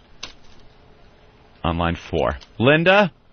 Yes. Hi. You'd like to bring up another radio live event? Yeah, actually this has been pretty enlightening because I didn't realize when the Little Rascals were performing live on the radio, Darla and Alfalfa were actually at DC 101 with Howard. It was the International Silver String Submarine Band, and I believe they performed live. That was an acoustic act. Oh, very good. They used, what are those things called? Kazoos. And they did The Daring Young Man on the flying trapeze, and every so often they would hit a cymbal. You were in the audience. Yes, they would hit a cymbal, and my hat would pop off, and my hair flew up in the engineering room. Exactly. Who knew? Who knew Howard was involved with that also? Yep. All right, goes Linda. way back. Thank you so much. All right. Bye-bye. We'll go to break with Howard Stern talking finally about XM satellite radio. I'm not sure of what I see. If you're planning a road trip this weekend, it's time to take XM satellite radio along for the ride. XM gives you 100% commercial-free music. It's the ultimate playlist with channels for album rock, alternative, heavy metal, hip-hop, unsigned bands, blues, jazz. There's an XM channel for everyone in the family, including the biggest names in news, sports, talk, and comedy. All in digital quality sound for less than $10 a month. No wonder it's the most listened to satellite radio service. The XM Roadie from Delphi can turn any radio into an XM radio. It's the smallest satellite radio ever, so it looks great on your dashboard. Plus, for a limited time, you'll also get a free home kit so you can connect XM to any home stereo. XM makes a great graduation or Father's Day gift. Check it out. Electronic stores, including Best Buy and Circuit City. Beyond AM, beyond FM, it's XM satellite radio. I got to speak up. We can't go to break. Oh, and they are just losing their minds in the I have other room. to speak up. Derek What the and Travis fuck was are that? laughing. That wasn't just the commercial. There's music playing over it. What was that? That was a submission we got from Chemistry. Chemistry? And just off the cuff, off the fly, out of the fucking blue, you decide to play that one? I thought it was something different, but... Holy shit, Hawk. Oh, well. Holy shit. Good call. You just decide to play some fucking faggot music over something you kind of wanted to hear. You couldn't hear what Howie was saying. The music's too loud in the mix. I don't know what that music is. Made me want to start having butt sex. What the fuck? Why not just play the one? Excuse me? It was very gay music is what I was trying to convey there with the butt sex. It was definitely, but it wasn't enough to convince me to go to the other side. It was very gay. I think it's going to take a little more than that. Yeah. Jesus. Hawk, excuse? No. All right, delete it right now, right in front of us. Please delete that. Let me watch it delete it. Of course. Wow. It's frozen. It's gone. There you go. Here's Howard Stern talking about XM satellite radio. This is the one we wanted to play. Howard Stern loves XM satellite radio. Loves it, loves it, loves it. He has it in his Escalade, and he loves talking about it. If you're planning a road trip this weekend, it's time to take XM satellite radio along for the ride. XM gives you 100% commercial-free music. It's the ultimate playlist with channels for album rock, alternative, heavy metal, hip-hop, unsigned bands, blues, jazz. There's an XM channel for everyone in the family, including the biggest names in news, sports, talk, and comedy, all in digital quality sound. No wonder it's the most listened to satellite radio service. The XM Roadie from Delphi can turn any radio into an XM radio. It's the smallest satellite radio ever, so it looks great on your dashboard. XM. Check it out. Electronic stores, including Best Buy and Circuit City. Beyond AM, beyond FM, it's XM satellite radio. Like sands through the hourglass, so is the O&A virus. How can I honestly say anybody rips me off? I mean, when I hear the same exact bits done, that's how I say it. I mean, what about WOW? That's totally their idea. Oh, there you go. Okay. There's something new. Well, and then... There's something new. You know what? I used to do that in Washington, D.C. Tell him, Fred. I used to have people tie bandanas around their cars so that women would take their clothes off in the cars. Dude, get with it. All right, well, I mean... Give me an original idea. Well, Come on. I mean, I know. I used to have my listeners tie a bandana around their car. I mean, I've done it all. What about going off on... I totally know that's you. All right, okay, whatever. I got to go. Please, I don't really want to get into a discussion like this. So delusional. That is really funny. See, Someone found the clip. Yeah, that's something we couldn't play on the old show because of the gag order that he placed on us. How do you tie a bandana around your car? That's a great one. That's a big bandana. What's the matter? My car has cancer. People throwing frisbees to their cars, jumping, grab it. God, just showing your age, man. You can't even tie bandanas to antennas anymore. It's all hippied out. You honk the horn, like beep, beep. Dude. Oh, dude. He's so delusional. Oh, man. Just admit it. WOW is such an original idea. I invented everything. I've done it all. He even said, I've done it all. Wow. Even the stuff that's going to be invented, I did already. There's no original I went into ideas. a time machine Everyone and I already did it. Killed himself. Right. I've done it all. I was the first one to do anything. Marconi ripped me off, Robin. Remember the, what was that thing called? .. Morse code. It was Howard code earlier. The guy ripped me off. I invented SOS. Robin. What a complete jackass. He's the guy. Wow. Wow. He invented WOW. And it had nothing to do with Whip 'em Out Wednesday or WOW. It was tying a bandana around your car. Thank you, Howard. And what were we supposed to do if you saw... I don't know. He didn't really explain it very well. Of course he's not going to explain. If someone had a bandana tied around their car somehow, girls would get naked in the car? Is that what... It wasn't even flash. Yeah, girls would get naked. They're driving, taking their clothes off, crashing into a butt, Mr. Robin. I invented traffic accidents. A bandana around an antenna. That reminds me of something else I've heard. It's called the fucking flag. That's not exactly somebody's fucking invention. I invented that, Robin. They say Betsy Ross did that. I sewed the stars on. Ooh, it was all me. I don't care. I don't care. I honestly don't care. I don't care. I invented the bandana was me. Opie and Anthony, the virus is spreading.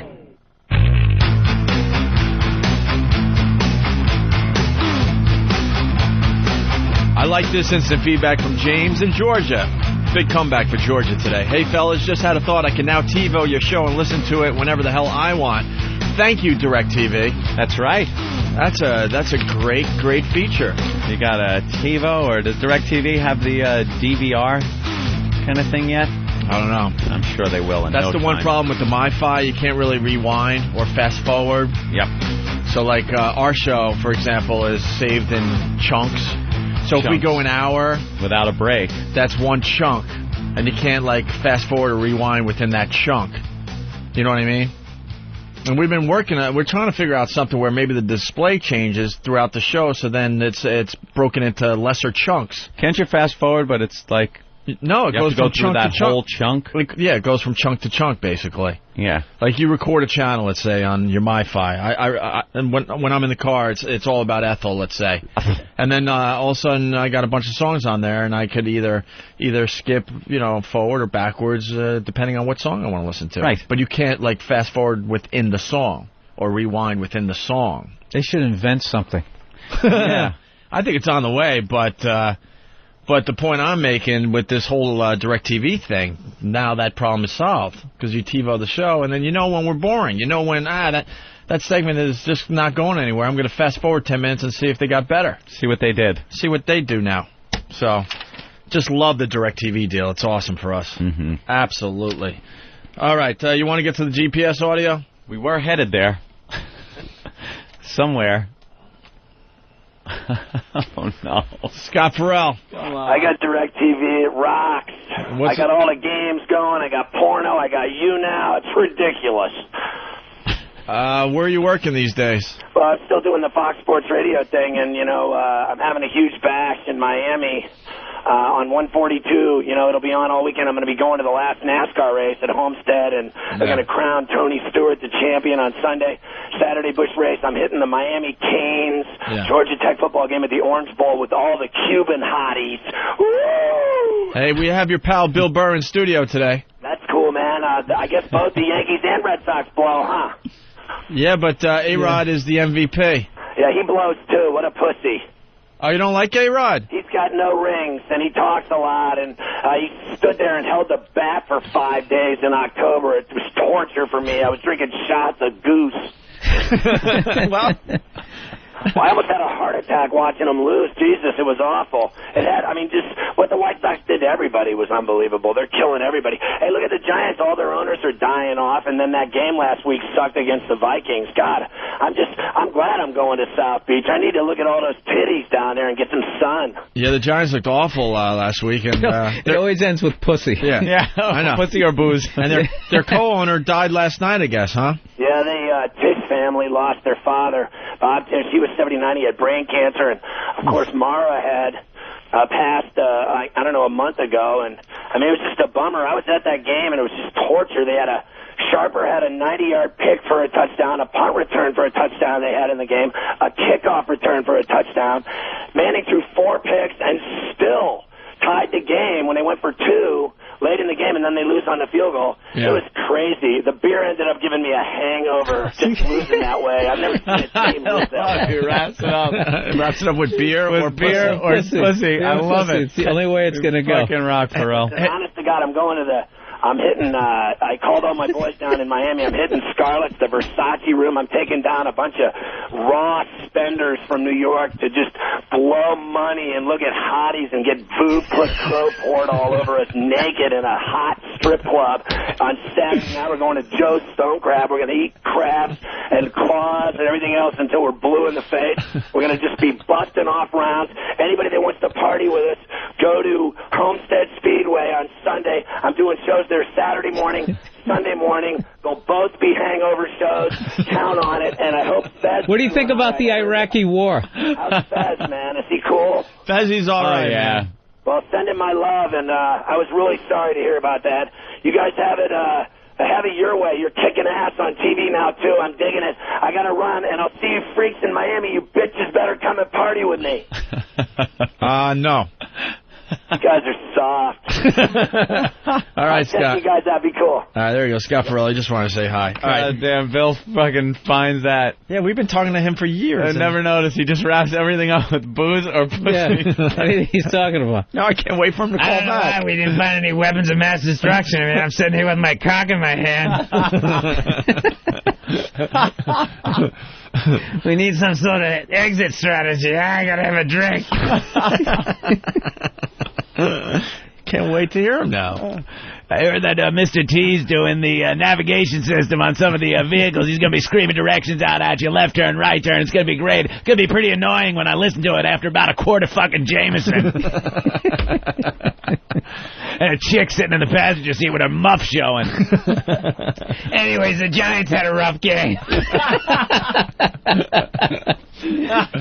He knows his sports, booze, and pussy. Yeah, another one of the owners of the Giants just died. I'm dying for some pussy over here. All right, GPS with Mr. T. Yes. Company decided. Oh, my God. Let's just got do deja it. vu. Let's just do it. That celebrities Yeah. should be doing some of these and make it a little more entertaining than the generic female voice in the GPS systems. So you could pretty much get Mr. T to do it. Mr. T. Now, I'm not sure. Is this going to be like you punch in the directions and they run through all the directions? Or is it just going to be a little incentive while you're driving. Like every so often in between the left turn, right turn is, you know, hey, make sure you keep your eyes open. You know, don't fall asleep at the wheel, fool. Something like that. Or is it? Or are they going to sit them in a studio and go, left, turn right, go straight, 1 mile, 2 mile, 3 mile, quarter mile, and then have somebody cut it all up and then put it together like they do. You know, it's not like Mr. T has to drive around with a tape recorder over every road in the country. Boy, this is going to take a long time. All right, we got to cover every single highway. We in Nebraska now. Make a right turn when you get to the cornfield. Mr. T, you don't have anything else to do. I think you can handle this one. I didn't know we had to do this in real time. This really sucks. In 100 miles, you're going to be getting on a bridge or some shit. And Mr. T going to be with you. Well, we got an example of his fine work. Yeah. Hey, this is Mr. T. Pay attention to what I'm saying. You heard me. This is Mr. T. Not one of them other 2-bit actors that could be doing a lot of stuff or whatnot. They might sound funny and whatnot. That's all. They just funny. They jokes. But when you ride with Mr. T going to get you there in one piece. He's going to get you there in fun. Your kid's going to act right. And you're going to get the direction. You're going to be there safely. Or else. That would make me drive into a pole. Of course. Just to make it stop. But he's not giving you direction, so what is this about? I don't know. That's the intro as you're lost. Losing your shit. Does that just pop up in between? Yeah, you're lost, and that's what you need. Come on. You're going to get there safe. There could be other people doing this, but they have jobs. Ms. T need work. Stay in drugs. Keep the kids out of school. Day team. All right. A quarter mile up, you're going to hit a ramp hidden by a log and flip the Jeep over. And then when you make a right turn, pull out your machine guns and fire widely, but make sure no one gets killed, because it's A-Team and we never killed nobody. All that lead be slinging and no one ever died on the show. What a bunch of faggots. We got a second example. Hey, this is Mr. T. You know this is me. I'm in this little box. All right. 2 things really make me mad. If you ever watch the A-Team, you know I don't like to fly. Now you got me in this little box. It's hot nearly. Cut the air conditioner up a little higher. Cool me off, brother. I don't like to be hot in the summertime. Not like this here. All right. Keep the air on me. If necessary, fan me. Because if I don't get fanned, I'll give you the wrong direction. You'll wind up in the wrong area. You don't want that to happen, do you, fool? Ha, ha, ha. Oh, my God. You can tell he's just completely winging that. He actually flubs a couple of words in the middle. And they leave it in. And then one part isn't funny, and then he just then he regroups. He's like, all right. All right. Something else. You know. Throw in a catchphrase. It's hot in summer. He almost said winter when he meant to say summer is what his gaffe was. How do you cut the air conditioner on? Did you cut it off? Cut it on. And, you know, when Hannibal... you been trying to make me fly. They'd have to drug me. Don't drive on the drugs. Fool. Ha, ha, ha. Ah. That's horrible. Let's go to Brad in Michigan. Brad. Yeah, if these GPS guys want to do this right, they should get the guy who did the voice for the Kit Car from Knight Rider. I'm sure somebody would love that. Yeah. Some geek. Well, the company's called Celebrity Navigation System Audio or something like that. The website is www.navtones.com. navtones.com. And you get, we got an example of Dennis Hopper helping you out as well. You're riding with Dennis Hopper, the Easy Rider. Oh. I'm here to drive you, brother. Tell you where to go. Sit back and relax. I'm going to get you there in one piece. What are you, high? How do you know I'm not just bullshitting you, man? You think I know where you're going? Come on. Are you lost yet? Are you lost yet?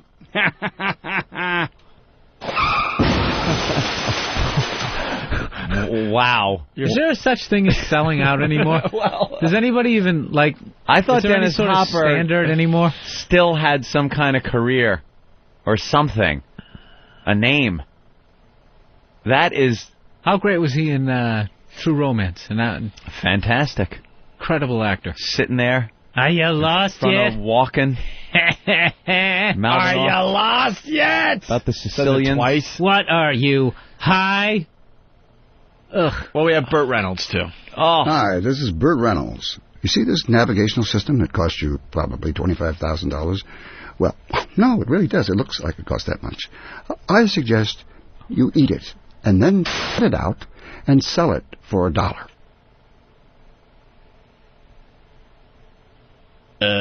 Oh my God. Burt Reynolds Can you play had that again? nothing. Burt Reynolds had nothing. They put him in that room, and he had nothing. He didn't even give the... Yeah, where was his wacky laugh? Hi, this is Burt Reynolds. You see this navigational system that cost you probably $25,000? Well, no, it really does. It looks like it costs that much. Bombing. I suggest you eat it, and then cut it out and sell it for $1. What we're dealing with here is a complete lack of respect for the law. That's an attention getter. No, it's not. What we have here is failure to communicate. To say anything funny. Right. You could feel the flop sweat coming off him through the sound clip. Here, take it, and what are we going to... Norm Macdonald did the best stupid Burt Reynolds impression. Yeah, of course. God damn, it was right on the money. The guy has nothing. Let's go to Ken. Ken? Hey. Hey. Didn't they do the same thing in New York City cabs for quite a while with the celebrities? As the celebrities telling you to buckle up. Yeah. And remember to get a receipt and take your belongings.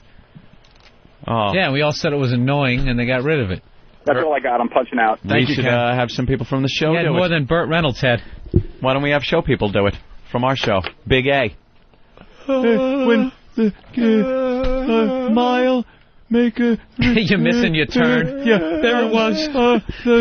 Make a Yui. At the light. All right. I'll show you another way. Now, eat it. Wait, where are you going? I'm at my destination, ass. Thanks for the help. Can I come in?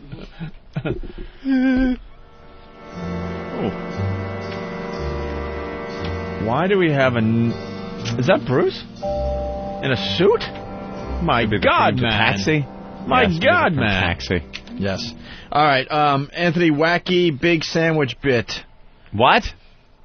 We have a wacky big sandwich bit? Yeah, where's Nathaniel? Hold on. While we're entertaining America, Nathaniel is Hold on. surfing the TV and finding stuff for us to goof Wacky on. alert. Wacky alert. And when he finds something for us to goof on, he gets it ready and runs it into the show. It's a Puggle. It's a Puggle on Regis and Kathy Lee. Or whatever her name is, Kelly. Kelly, yeah. Oh, my God, is that the cutest little thing? Is there anything cuter than a Puggle? I challenge you. It And looks the like a answer, boxer. no. No, it doesn't look like a boxer. Yes, it does look looks like a like boxer. Puggle, It's a puppy, and it looks and it like looks like about a the boxer. cutest little thing ever. It's adorable. No, it's cuter than a Puggle? What? A Kinkajou. No, Kinkajous are ugly. I like the Kinkajou. Puggles are, look at the face of the Puggle. That looks like a boxer. It's a Puggle. I know half what it is. But Pug, it looks half like, Beagle. It looks like a boxer. No, it doesn't. Yes, it does. It does not. Anthony, don't tell me what I think. Puggles are merely adorable. Looks like a fucking boxer. Anthony, can you do your imitation of the Puggle, blinking his eyes? Blink, blink, blink, blink. The big Puggle eyes with their long lashes. And he looks up at you and goes... See, now you don't know that was a Puggle. It was a Puggle. There was no graphic up there that said I know a Puggle because the cuteness was pouring out of the television. I got $20 there. That was a boxer. He knows It his was Puggles. adorable. $20. Hate to say it, but he I'll knows bet you $20 his Puggles. that was a Puggle. It's a boxer. Nothing cuter. All right, here we go. So, Nathaniel, that's what he does while we're in here trying to entertain everybody. Yep. And I guess Good Morning America was doing the big wacky sandwich bit. Yeah, some guy went for the Guinness record of calories in a sandwich. Calories? That's the record he went for? Yeah. How many calories? I don't want to ruin it. Oh, yeah, sorry. come on. That's what I do. Otherwise, this might not be entertaining. The big sandwich bit. I ruin shit. All right, so here we go. This is a great little intriguing thing because we love sandwiches around here. Right? Yeah. They laughed at the way he said it. A young man named Josh Metz, a 19-year-old freshman, University of Iowa, had an assignment about a how-to project, and something intrigued him about the record being the biggest caloric intake for a sandwich, 8,000 calories. So he says, I can beat that. So he fried some bacon in butter. He assembled Swiss cheese, corn dogs, ground beef, onion rings, provolone, cheddar, ham, turkey, pastrami, sliced roast beef, bratwurst, Braunschweiger. Oh, good stuff from my Wisconsin peeps there. Liverwurst, wheat bread, feta cheese, Italian salad dressing, oregano, Parmesan, and he fried it all in canola oil. That's where a lot of the calories came from. 30,000 calories. Wow. 18,000 with the canola oil alone. Right there. Oh, you can't do that. The onion rings, 1,140 calories. Here's what I love about this sandwich, though. All that fried stuff, 30,000 calories, but he took the effort to make it wheat bread. So it's the white bread. Oh, wheat bread. Oh, that's that whole joke we were doing yesterday with the Diet Coke. He should open for Ben Sparks. Right. Because you are a disgusting fat body, Private Pile. They do hit that exact same joke coming up soon, too. So. Oh, no. With the Diet Coke? Stop it. The exact same joke. Yep. Can we bring Ben in here so he can realize what a hacky idea that was? I really like Nathaniel because he writes for the next track. Diane Sawyer takes a bite. Hilarity ensues. Did some of the Swiss trees get stuck in her teeth? Swiss trees. Hey, man, he's live. It happens. I can understand that. Oh, stop. Diane, you're always our little guinea pig. Diane, you will be my... Diane, like back in college. Diane. Don't smudge the lipstick. She goes. Tasty, How is that? Oh, that's good, isn't it? Good eating. Yummy. A fun day. How is it? I wish they had, eat one, get one free. Right. Yeah, right. That bite was 800 calories. Tasty? Can we get a diet soda? Nothing like a corn dog on a sandwich. Can we get a diet soda? Because she just, ate a big fat sandwich. Yeah. Well, there was hilarity, and it did ensue. Things in the TV room are going well. I see that, Nathaniel. Ben actually used that joke yesterday. Yep. Actually used it. The hackiest, seriously. Wrote it down like it was going to be huge. Yeah. Might have made a promo. Who knows? Oh, really? Maybe. Very good. Make a left out. Get out of Pats. All right, what else do we have here that's interesting? Everywhere you punch in takes you to Foxborough. No? Anything? So I almost said Foxwoods. Oops. Let's crash myself there. It's somewhere northeast. Norton did a furniture store ad in Cleveland? That's a Steve thing. Would you like me to get him for you? Nathaniel is the king of passing the buck and not taking responsibility for anything that isn't his directly. That's his way of politely saying it stinks, and I don't want any part of this. No, I just believe in honesty, and I wouldn't be able to. What's sell wrong it with for it? I don't. You don't know? Okay. You know. What about the 37-year-old woman marrying a 15-year-old boy? What's that about? I heard that. Is that real? The latest in that whole line of older women and teen boys. Is that legal? Yes, it is, actually. Where? What state? I forget. It's got to be somewhere down there, right? Alabama? One of those states. Alabama? Here's Steve. Steve, Norton Furniture Spot? Oh, it was a Cleveland furniture chain doing a wacky furniture commercial. Some listener from Cleveland taped it with his camcorder and sent in the audio. Wait, just held his camcorder up to this is a disgusting trend the listeners have picked up on. Apparently, they don't understand that the TiVos or VCRs have audio outs on them. Yeah. And they're holding up a shaky camcorder and saying, I got great audio. Is this worth playing? What is the Norton? If you were doing a furniture commercial bit a la Bernie and Phil kind of thing, it would be worth playing. But standing by itself, it's hissy audio and a shitty commercial. But what's the Norton tie-in? That's the name of the furniture store. Oh, Norton's Furniture, Norton Furniture in Cleveland. Good news for people that have credit problems. Norton Furniture is here for you. Now, seriously, if you can't get credit in my store, you can't get credit anywhere. Master, is that true? Yes, Grasshopper. My name is Mark. They were going for a kung fu thing? How is this going to make you want to buy an end table? It's not. I thought he was like a psychopath. Yeah. I didn't understand they were actually doing a kung fu bit. It's just people, but it's the only element of a set would be the furniture showroom. Yeah. It's not like a kung fu set. Well, it's always just the furniture show. Every city has we had talked about it before. Every city has their wacky furniture guy. For some reason, the furniture guys got this, like... Them and the car guys. Yeah, they don't have to be credible at all in what they sell. They could just go on and be so wacky and zany that it doesn't matter. More importantly, Ant, mm-hmm. I want to make sure Steve is safe this hunting season. Oh. Kind of hoped I could get out of the studio before this segment started. Has there been a problem? Well, they got a bear problem in New Jersey, and Steve happens to live Where do you in New live, Jersey. Oh, Jersey. I live right. in Jersey. That's right. Lives in Jersey. Every once in a while, they allow the hunters to just start shooting bears in the fine state of New Jersey. Doesn't matter where that bear may be. It could be in your backyard. They don't give a fuck as long as they thin the herd a little bit. You're right, Bill. Well, the bears in Jersey do wander into backyards. They do. When a lot of bears are found in people's Happened pools. on The Sopranos. Yeah. Right. Mm-hmm. Coming in the backyard and swimming in the pool. So they want to thin the herd a little bit. They want to take about 400 bears out, I think. Something like that. And the animal rights people come up, and they get all pissed off. They don't want people killing the bears. And then the hunters want to hunt bears because it's fun for them. Right. And then the people that live in areas that have bears want them hunted because... You don't want your little Puggle to get eaten. Of course. At night when you put the little cute guy out back. It's a boxer.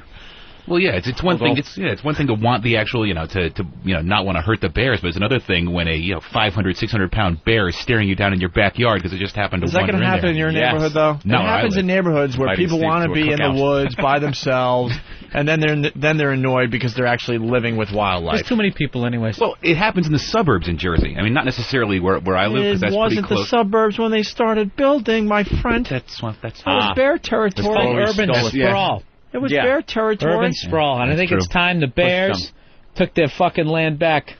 Right. Apparently that's what they're doing. Good. They. I like how he says they, Steve. They're taking all our jobs. They want to take the grizzly bear off the endangered species list, too. The grizzly? The grizzly bear. That's on there? Yeah, because in the Yellowstone National Park area alone, there was in 1976 they were down to 300 bears.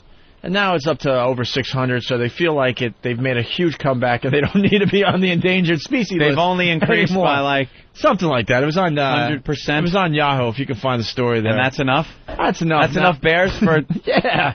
That's enough bears for the 1 square foot of forest we still have left in this country. Right. Yeah, that doesn't seem like enough bears for Yellowstone. Ramon. We as humans, we are so pompous. There's billions of us. But the grizzly bears in that area, that's up to 600. Good enough. Occasionally we don't need to protect them anymore. Try to cull our herd, and it makes entertaining news. That's hilarious. If some aliens came down and took over, what herd do you think they'd be thinning first? Oh, please. I think it'd be us. It'd be gone. At least the Chinese would go first, because there's so many of them that the aliens would be like, yeah, they're like mosquitoes. Yeah. You got it. Aliens trying to shoo the Chinese away. They'd be dead really quickly. They'd just, hunting season big open. Mosquito truck. They just spraying that shit out. We really do need some type of alien invasion to kind of unite us and get rid of some of us all at the same time. So whoever's left, like the real strong ones, real good ones, and the ones that'll be united in fighting the aliens. Yeah, Aryans. I didn't have the balls to do that. The perfect race will be left. We'll have a weaker. Anthony, you really ought to trim that goatee a little more. Yeah, no shit. Get a little long on the side. A little wide. A little long on the side. Here's the story. Once again, New Jersey has declared open season on black bears. The state has announced its second bear hunt in 35 years. The 6-day hunt in northern New Jersey will begin on December 5th. It's designed to control the growing bear population. Opponents of the hunt say there are better ways to control the number of bears without killing them.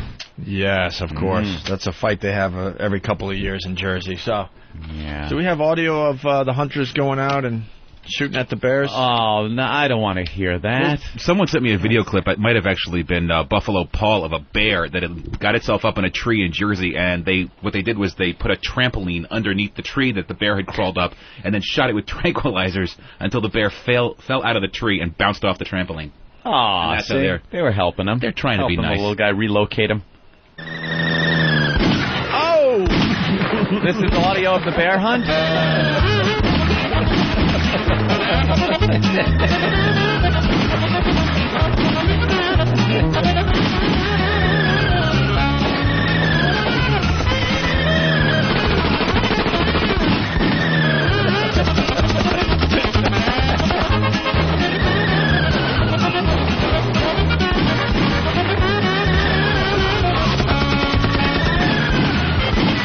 They'll get the guy.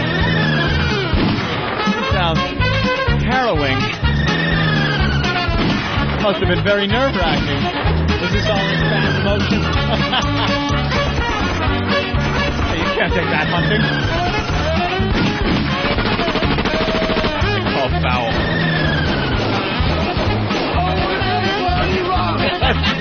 What's Poe doing there?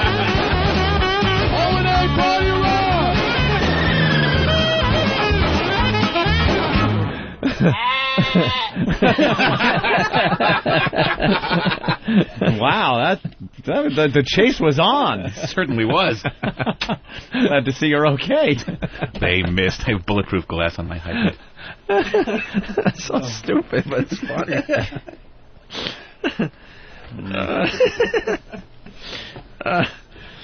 Is the fat suit audio good? It's just Entertainment Tonight thinking they came up with this really cool bit of putting a attractive woman in a fat suit. Hey, wasn't they better check with Howard. Howard might have invented walking around in a fat suit. I don't know. We got to check. I can't chime in on that. I understand, Bill. I understand. Bill has had no comment. None. All right. E.T.'s Vanessa Manillo wears a fat suit, too. Yeah, Tyra just did this. Yeah. So why is E.T. doing this? I don't know. I don't know. It's a little strange. Yeah. I actually saw this last night, and her fat suit looked awful. Even worse than Tyra's fat suit. Yeah. But they put her in a super tight sweatsuit, too, just to really try to hammer it home. That's all I got. Reverend Riot from Cincinnati has a little thing. He goes, nice scenario, Space Hitler. So I guess we were talking about the aliens before. I never quite put it as Space Hitler. No? I think it's funny. I know it's kind of past its moment, but sorry. Wow. Sorry for interrupting. I guess that'll be on but Slubs and Bombs. They were also selling it as this sort of newsmaker thing. Space Hitler. Yeah. Sorry. Were you saying something? Space Hitler! Space Hitler. But they're selling this thing as a newsmaker, the fact that they put somebody in a fat suit, and it's them making the news about it. Like, the follow-up is how they have a story on the fat suit lady. So it's really just not a... Wow, so they did it and then treated it like it was news that anyone cared about, but they were the ones that were doing it. Exactly. All right. Good old E.T. Mary, as someone in the public eye, I've dealt with my fair share of people staring at me. This is what Tyra said. The same thing. The exact same thing. Tyra Banks said. Tyra Banks. Are they hoping no one notices? What's that? Tyra Banks invented this. She did. Oh, wow, you're going out on a limb. Where's the Tyra audio? Do we still have that laying around? Almost. I'll gradually get sucked in. You're coming close to never being booked on a program. Mary, as someone in the public eye, I've dealt with my fair share of people staring at me. But for the first time in my life, I found out what it's like to have people turn away, avoid eye contact, and in fact, do everything in their power to steer clear. Isn't this like verbatim, as they say it? Well, it's Fark. Isn't this like really insulting, though? Yeah. You know? Well, I'm gorgeous. People usually like me. Now I'm ugly like some of these fat chicks, and I can't believe the response I'm getting. This is unbelievable. I'm repulsive. I know what it's like to be an ugly fat fuck now. And I really have sympathy for these people. It is insulting. Yeah, absolutely. Well, this is how it's the same shit like these Jessica Simpson going over there to Africa. Yeah. I slept in a hut. Oh my God, it was terrible. I'm going to get my private jet now, and the exhaust will knock over this whole village. As she takes off the starving children and caught in the jet blast. I'm glad we did that. Yeah, life does suck. Really makes me count my blessings for what I have. Throttle up. All right, here's Tyra starting her fat suit show. Let's see. Have you ever stared at an overweight person? Or sized somebody up just because they were different? I like Tyra. She makes Most me of us think. have been guilty of judging somebody because they didn't dress like you, act like you, or mostly because they didn't look like you. I've judged. She's I've just judged. like us. I get thousands of heartbreaking emails and letters every day from overweight women who are the target of the last accepted form of discrimination. They actually dread going out in public because of the laughs, the stares, and the humiliation. No, you are, but what am You may have been a victim of this. And if you haven't, I want you to imagine what it must be like to be that person. Today, I'm not just imagining it. I decided to be that woman and to go undercover by becoming 350 pounds. Okay! To experience firsthand how we as a society treat people who do not necessarily fit in. And what I learned has changed my life. No, it didn't. I mean that. It has completely changed my life. And I'm going to share my experiences with you. So, that's how Tyra started her fat suit thing. And now this chick from E.T. said this last night and did the same exact bit. Mary, as someone in the public eye, I've dealt with my fair share of people staring at me. But for the first time in my life, I found out what it's like to have people turn away, avoid eye contact, and in fact, do everything in their power to steer clear.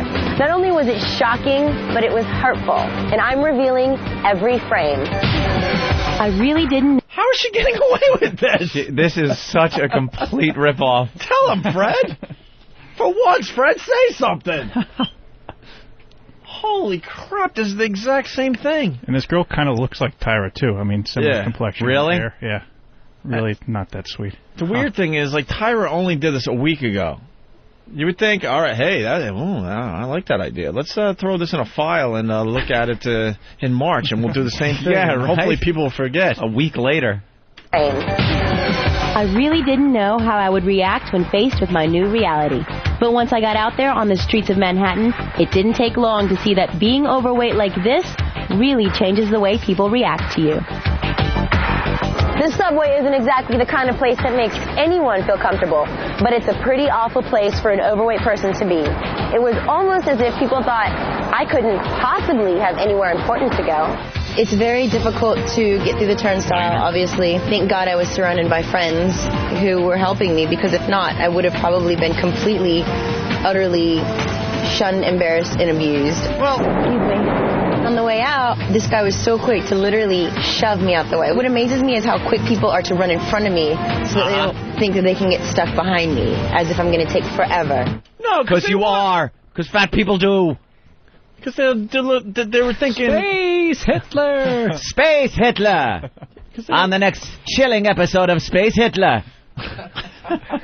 Fat people. How we can get rid of them all. They didn't have time for her stupid games. They're like, look at this psycho broad in a fat suit. I'm late to work. Yeah. That's what that was about. And turnstiles, like she's pissed at the turnstile. Like, and the turnstile was so narrow. Thank God I had friends with me, or that evil turnstile would have kept me from... It's built for what are called human beings. Plus, for people. You take the subway, even if you're in shape, if you're trying to run your Metro card like 6 times, you hear people saying... Yeah. Yeah, but it's generally a place where people are in a hurry.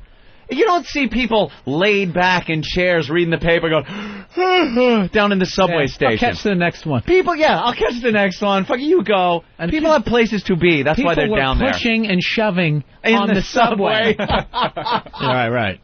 And if you can't out-battle a turnstile, this living thing might just not be for you. They were in a rush to get past me to maybe take a seat. Yeah, oof. So this Vanessa from E.T., she did it, and she was on a subway. Tyra last week did it, and she was stepping off a bus. I wanted to get out on the street in an area that I know is very prejudiced against people that are 20 pounds overweight. And I was like, you know what? I want to go out 200 pounds heavier and see how people react to me. Because I'm the same person underneath. Same personality, same everything. Oh, it doesn't change with the way that people outright treated me. The looks, the stares, the laughing, the pointing. I was shocked. She was shocked. So Because I couldn't remember when I used to do it. And now back to Vanessa, who did the same exact bit. Same bit. Last night on E.T. Once I got back on the streets, I thought I'd check out some shopping. But even before I got to a store, I couldn't catch a break. I asked for directions to Saks Fifth Avenue. The guy said, I have no idea what you're talking about. Wouldn't you at least say, well, let's figure out where Fifth Avenue is? Because I said, I'm not from here. Nope, he ran off. Just because I was an overweight woman didn't mean I couldn't shop like the rest of America. Wait. She asked for directions to Saks Fifth Avenue. Someone says, I don't know, and walks away, and she assumes that it's because she's in a fat suit. It's called living in New York. It's exactly. Also, how come they don't have video of that? Yeah, where's the video? Yeah. I want to see the guy. The whole camera crew right there, right? Do they have the camera crew? No. Is it hidden camera? Yeah, they have a lot of those hidden camera things. stuff. The fat suit looks Dude, ridiculous. it has nothing to do. You could ask anybody. You've asked directions and gotten the same response. Skinny, fat, whatever. If it's some guy who doesn't know where it is, he's going to say, I don't know. He's not going to sit there and go, well, how are you today? No, I'm so sorry. Fifth Avenue, though, is that way.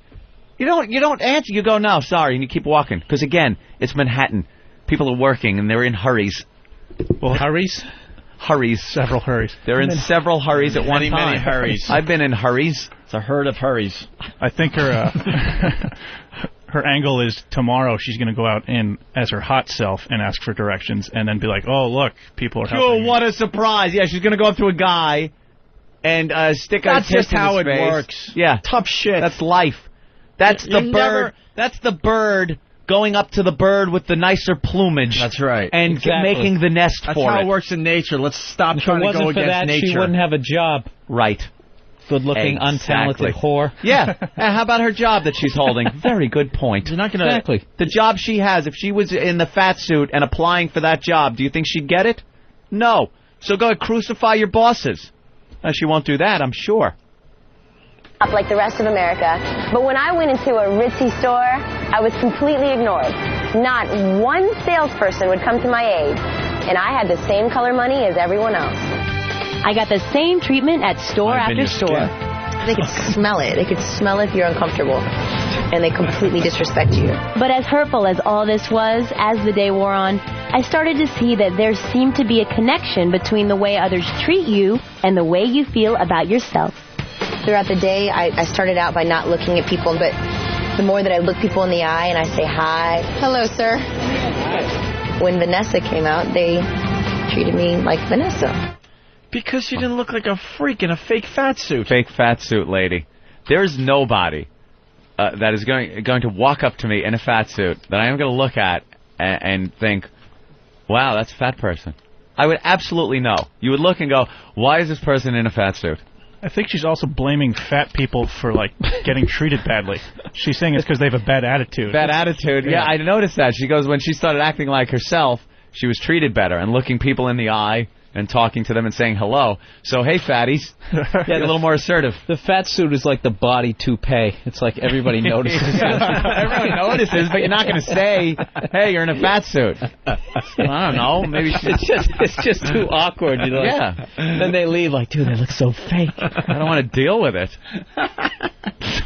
I know we played this like a week or two ago, but we got to play a few more clips from the Tyra Fat Suit special. Vanessa didn't do a good job last night on E.T. Someone here on Instant Feedback suggesting if she wanted directions to Saks Fifth Avenue, just follow Opie and Anthony's limo. That's right. That would have taken you right there. And a little known fact, yes, Aunt and I were in fat suits, and that's why the limo driver treated us badly. Yes. Fat suits. I was up to 160 pounds. Were you here for the Tyra Banks audio? No. Oh, my God. All right, we'll get a whole different angle on this. There's like 3 tracks we have to replay. So Tyra did the same bit that this Vanessa girl did, right? And now she's back in this studio with her studio audience, looking hot again. And now she's trying to get sympathy from her fat guests and the fat audience. I'm used to people noticing me since I was like 18 years old. So I tuned that out, but I couldn't tune this out. This was a whole different type of stare. This was like a rude stare, and this was a like I wasn't a real person stare. How many people were staring? After so many hours of living this experiment, it was taking a toll on me. But I knew that at the end of the day, I could take this suit off. Yes. Others can't. The makeup artist Todd, earlier in that day, told me that I looked beautiful, even with all of the extra layers of flesh on my face. I honestly felt great when he told me this. I wish he could tell millions of women in America the same thing. I walked back to the bus to prepare for the last part of the experiment, and I was mentally exhausted. Oh, the drama. And she was honestly happy that someone said that she looked good as a fat girl. She looked like that Star Wars character. the big Mon Calamari. Mon Calamari with the big bug eyes. So that video played, and now they go back live to her in the studio, and she's crying, right? She's crying. Listen to this.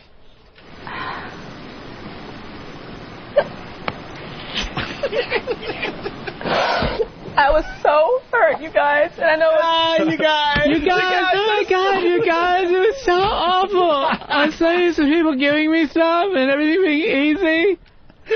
I had to get my own ice cream, and they didn't ask me if I wanted a Jimmy's. Or do you call them sprinkles? I don't even know. You guys. The second you say you guys, being fat and ugly for 6 hours. I can't imagine what it's like for you really fat and ugly people to be like this all the time. 6 hours of it made me cry. How have you not killed yourselves? You guys are so brave. You guys. The second she says you guys, it takes any credibility of her emotional breakdown away. Oh, it turns into like this slumber party. Yeah, you guys. I love you guys. It's so phony. Listen again. I love her whimpering.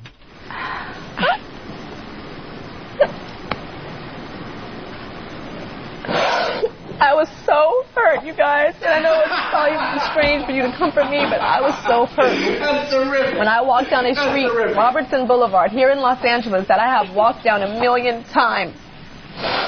And the first I stepped off that bus and I saw 3 people turn around, stare at me, start pointing and start laughing in my face. Yeah, look at the fat suit. And the thing that hurt me even more, and I can say this to you, was that they were black people. Yeah. And I was like, we're black. Sometimes your own people treat you the worst. The worst. Shut up. And I don't get that. You know what the problem is? She doesn't know the rule of being that fat. You have to be jolly. That's how you get through it. Jolly. You can't walk around being this morose fucking supermodel. Supermodel attitude and fatso body. Yes. Doesn't work. Exactly. You got to be cracking jokes, completely Funny calling guy. to attention. Hey, let me move this so you can see me. Yeah. You got to be the life of the party. I'd explode. You got to dance every once in a while. Right. Wacky maybe rerun dance. Yeah. And what's happening? You thought that clip was good, Bill. You guys. So now she's looking for sympathy, right? And she has fat guests right next to her on the stage. Now one of the fat guests has to comfort her. Yeah, there's the Tyra looking fatties. hotter than she's ever looked in her life, and there's a fatty with a sweater trying to cover up a world of hurt, and she has to take what is she gonna time out of her miserable life. Is she going to starve herself next to make Tyra oh my God, happy you again. guys, I was so hungry, and then some bony Ethiopian is holding her. Yeah, she's crying. Listen to this. I hate to interrupt you, but the first thing I want to say to Tyra is I was very skeptical about coming on the show. I didn't know what food you'd have available. You would do a story like this. I thought she can take her suit off, you know. Why would I want to go talk to a supermodel about my fat? I'm sorry. But the fact that I came here and saw you and saw your true compassion and the fact that you were hurt when you got put in a situation like this really hurt me, that you had to go through that day. And I just wish that everybody could understand and just back off a little, because an overweight person beats themselves up enough. We don't need you to beat us up too. It's a daily thing. Yeah. You hear that, Tyra? Yeah. All emotional. Thank you so much. Thank you. Yeah. Me and Opie are going to go out in those sumo wrestler suits that were all the craze a few years back. Just walk around and go, try to get into the subway. Bang bellies. Right. Belly to Bang belly. bellies, a jolly move. That's Everybody jolly. laughs, people are into you. Fat guys at a bar, their team gets a touchdown. What do? Boom! Bang bellies. How gullible was that fat chick who was on there? She should have gone with her first instinct. This is bullshit. Yeah. And she got there, she saw the camera, she saw the lights, and she, oh my God, I get to talk to Tyra Why Banks. This is bullshit. Tyra's exploiting my fatness. Why should I be gullible. on your show when you're just a supermodel who's going to strap this on for a few hours? She probably buys shit off of late-night TV. Yeah. I bet that will slice the onion a little quicker. Jersey John. Hey, guys. Go ahead, Jersey. Hey, these twats didn't seem to mind that they've been discriminated against positively for being hot their whole life and built a whole career on it. Yeah, Tyra Banks doesn't have a talk show because she is a good talk show host. For all the bad that the fat people get out there, all the bad that they get that she's exposing, Tyra Banks gets good. There are regular people, average weight, average height, average looks, that go around on a daily basis that aren't weighted on hand and foot like Tyra Banks is. That's, Have their hair and makeup done. Yeah. Does she see what she's doing is bad because the average human that is walking this planet isn't getting all the perks that she's getting? It's no worse for a fat person. I think the scale from fat person to average person is the same from average person to Tyra Banks. It's all relative. I think you make a good point. Space Hitler would know what to do. Ben makes a good point. Who's telling Fred? Travis makes a good point. Tyra's last show was the supermodel show where she judged people by their looks. Yeah. She would sit there with a panel of judges and say what's wrong with these hot chicks. Like really beating them up. There's no consistency in her emotions. Line 4 is a great point. All right, let's go to Brian in Tennessee. Brian? Yeah. Hey, Brian. Hey, I know my ex-girlfriend. She used to love to watch this show, America's Next Top Model. Right. And Tyra Banks for bringing these rookie, young 18 and 19-year-olds who are 90 pounds and judge them on their looks. Yeah. On photos and all that shit. You make a great point. It's a completely different Tyra. She's telling these chicks they're too fat to model. They don't have the right look. They don't have the right hair. They don't have this. They don't have that. They don't have a good smile. Their face is too long. Their nose is too long. She just tells them. Just tells it like it is. Beats them up on TV. Pat from Unaki saying, do you think she said to the staff, just watch, I'll get a fatso to console me. Ha ha ha ha. Like when Opie gets people to apologize to him. She's probably sitting back there going, watch, I bet you $1,000 I get one of these fat bitches to console me, looking all hot. Yeah, thank me for being hot. Thank me for being hot. They'll be consoling me. Right. Let's see if this clip makes sense. Society in general expects women to fit inside this box. This package is supposed to be defined on what a woman's supposed to look like.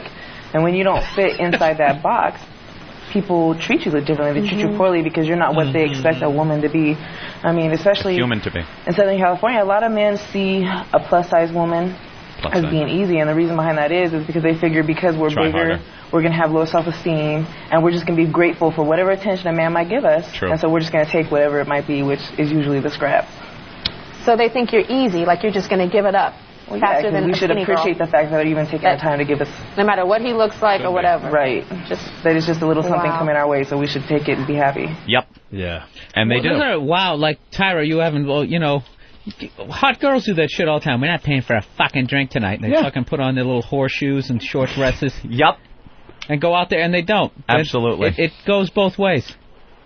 Look, if you look like that, you got to understand that you were not dealt the supermodel hand. Right. So stop trying to play it. You got to go with what you got. You got to be fucking jolly, or you got to get on a diet. Those are your two options. Jolly.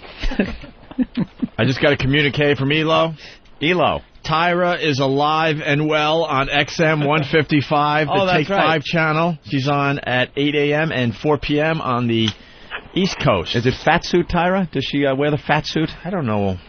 Studio? You think she'd do this show? I'm getting the feeling that Take 5 channel is not for us. I just have this feeling that I won't be visiting 155. What's the closest soon. you guys have ever come to getting a supermodel in here? Were you here earlier this morning? For the girl from pretty hot. FHM? That's about it. Let's see, supermodel? Supermodel. Supermodels. Supermodel. Supermodel. I like the ring. Sam. Uber cunts. Yay. What's up, Sam? Hey, I just wanted to comment how much this reminded me of Eddie Murphy when he was white and he went about town and was going around to the different places, the banks. Yeah. Walked off the bus, everybody was partying. See how people acted when there were no black people around and they were all having parties and drinking on the bus and having fun. It was very, very funny. It was very funny. All right, thank you, sir. Yeah, bus driver gave everybody their money back. Yeah. All right.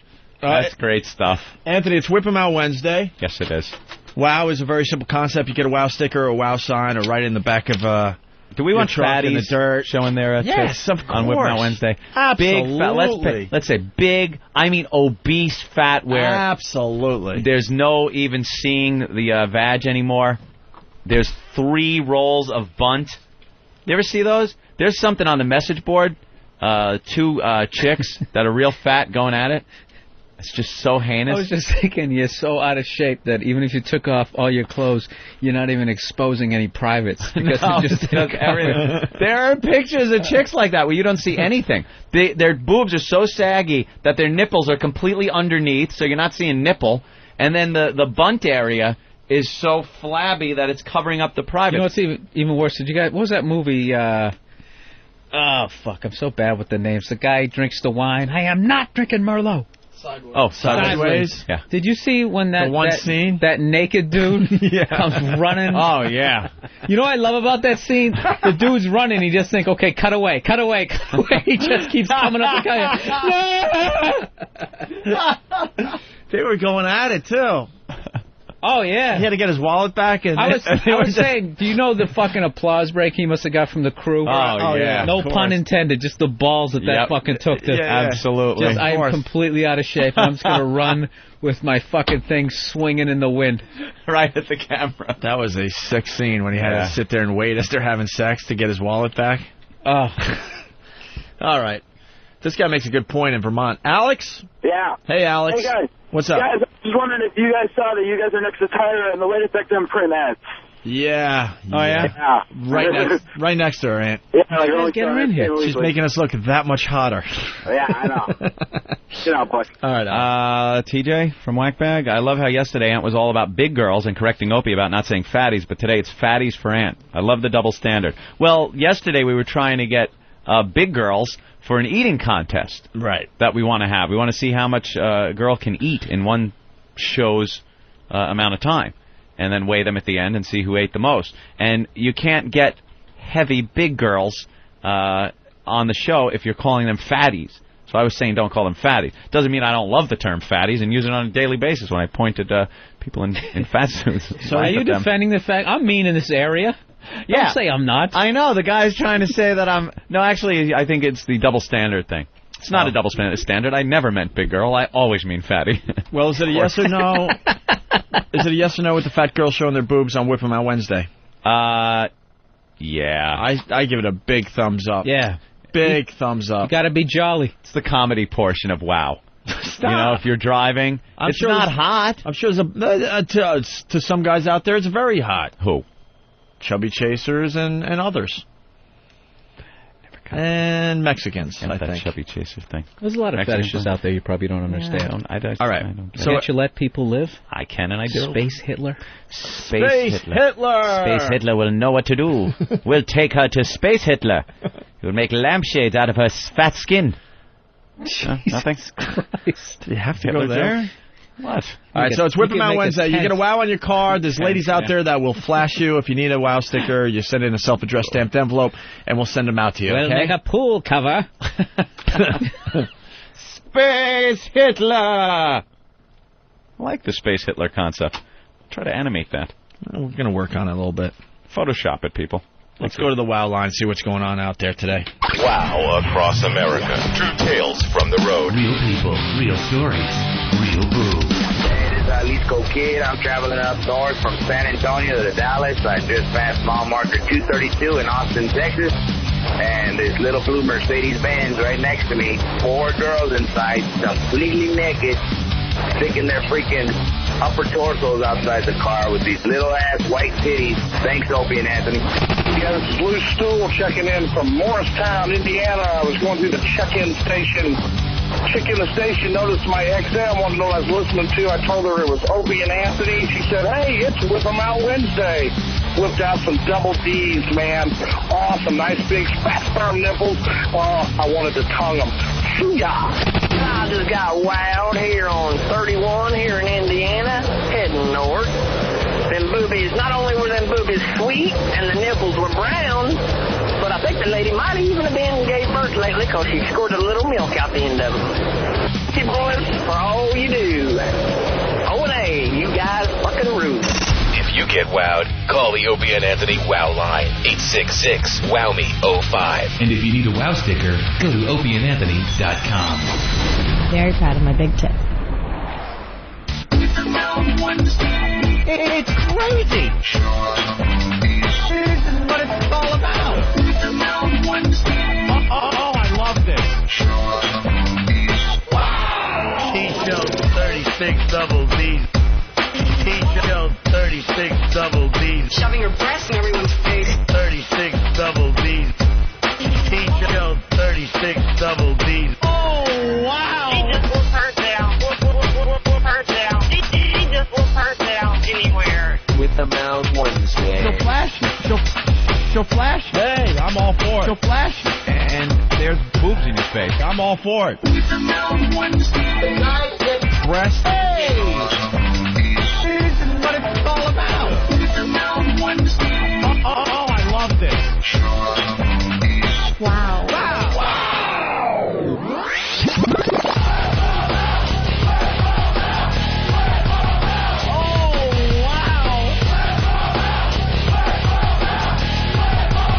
Whip them fuckers out.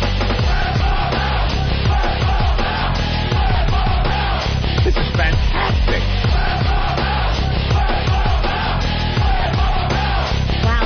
Wow.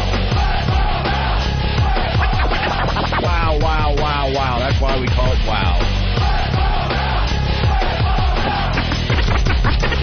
Talk about the boobies. Take your ball and take it off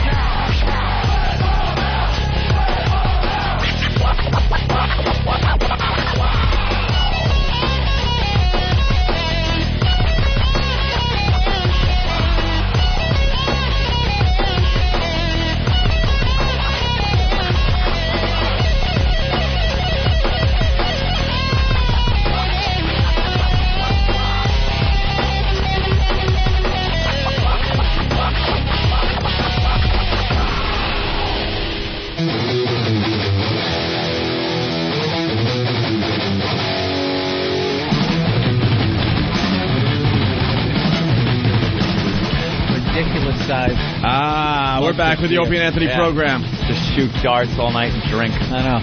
We're just reminiscing about the good old days when you could booze and not get a gut. Or you could get up the next morning. Oh, yeah, 2 hours sleep. Didn't matter. You're back in the warehouse driving the forklift. Yeah. Just drinking. Those were the good old days. We had a stupid photo shoot and we're exhausted today. Sit at the bar all night. Just drink all night and then come into work, no problem. I used to be on like dart leagues where we'd I played for an off-Broadway pub in Greenlawn, and then you'd have your home games and your away games. So you'd have to go to other bars in the general area, the North Shore of Long Island. It was that's like one of those sports that's an excuse to hide your alcoholism. Oh, absolutely. And you could graph how good your darts were by how much you drank. Like at first, before you really had any, you're a little shaky. You got in a zone after a few beers, you could do no wrong throwing darts. And then the curve would just fall off a cliff. That's a bell curve. You'd hit a point where you're doing shots or something, and you just suck. That's it. You're done. You're done. You can't do the shots. You got to stick with just straight-ahead booze. But the whole idea of a dart league is ridiculous. You're in a bar. You're drinking. Of course you're going to get too drunk to throw a sharp object at a wall. Oh, you're talking about the fucking goblet. Yeah, big the mug itself weighed like 3 pounds. Heavy frozen mug of beer, and you just pounded them all night long. 2, 3 in the morning, you're getting home. You got to work in it. It's fucking Wednesday, you know? You ever get pulled over? Yeah, I've been pulled over, hammered a few times. Did you get convicted? Let me tell you, one thing I was always yeah. I was a rite of passage. I'm from Boston. I was the best at being hammered drunk and not having anyone know it. Anyone, even cops. Even fucking cops. I'd look them right in the face, carry on conversations, not slur a word, and be hammered. I had a restricted license one night. I had one because I hadn't paid a ticket, and my license was suspended. I had like a restricted work license. I'm driving my work van. It was, I guess, 4th of July. And I'm hammered, and I got pulled over, and I'm handing this cop paper. Now I'm drunk, and I don't have all my shit together. I'm handing him paperwork of my license that I'm only supposed to drive while I'm working, and it's 2 in the morning on the 4th of July night. But I convinced him that I was on a service call. Celebrating freedom. Just hammered. I drank and drove since I had a license, and never, ever got a DWI. Never got a DWI. And drove hammered. Yeah, I had a good 4-year run. Oh, 4 years? All came crumbling down. I was always a beer drinker, and I was at this party at BC. A buddy of mine was going to school there, and Is this the first one? And I was doing the only one. My only one. Yeah. And I was doing my usual, 12-pack I could have, no problem. Like it's nothing. Yeah, just sucking them down, and then somebody took out Southern Comfort. Peer pressure. Whenever somebody starts chanting your name, you're doing something stupid, right? So I sucked. Yeah, it's never like, yeah, you invent that thing, or you cure this disease. Everyone's around, you go. That's something that you shouldn't be doing, because they're overriding the thought in your head that's saying, don't do this, this is stupid. Go. So I did like 3 shots of that. And I had season tickets to the Patriots. It was like 1989. I think we were like 5-11. I was like one of the only guys who had hit every home game. And we were playing the Rams. It was the eve before Christmas Eve is the night I got busted.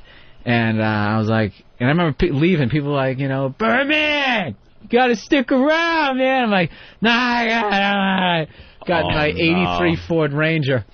Just started driving home, right, with my waist-length leather. My jeans cuffed, just barely making it to the top of my white high-top Nikes. And I drove home. Whip. Nah, I don't even know what happened. Evidently, this guy had, I flew by him somewhere in, Newton. He was going the other way. He did, the Adam 12 Huey. Yeah. To go catch up with me. And according to him in the police report, he chased me through a number of towns. Oh, and he finally, God. I had no idea. Oh, man, you were gone. Yeah, I got on 128. He said, they upped it up. They said I was doing 90 miles an hour, which is bullshit. My truck was such a hunk of crap. He could probably do 80. So he pulled me over, and I remember I was so drunk. I was absolutely fucking relieved to just be not having to think and just kind of, okay, someone else is going to be driving now. Someone else is going to be responsible for me for the rest of the night. And he came up to my car, and I couldn't even pretend to get my shit together. No. And he came up to the car, and he said, blah, blah, blah, where are you coming from? And I go, fucking Boston. I still remember that. And then he just goes, fucking Boston, huh? You want to get out of the car? I'm like, yeah. Fucking Boston. So I go to get out of the car. This is another thing. I don't remember. It's all like a slideshow because I was going in and out of blacking out. He said I had a beer between my legs, and I got out and it fell into the road.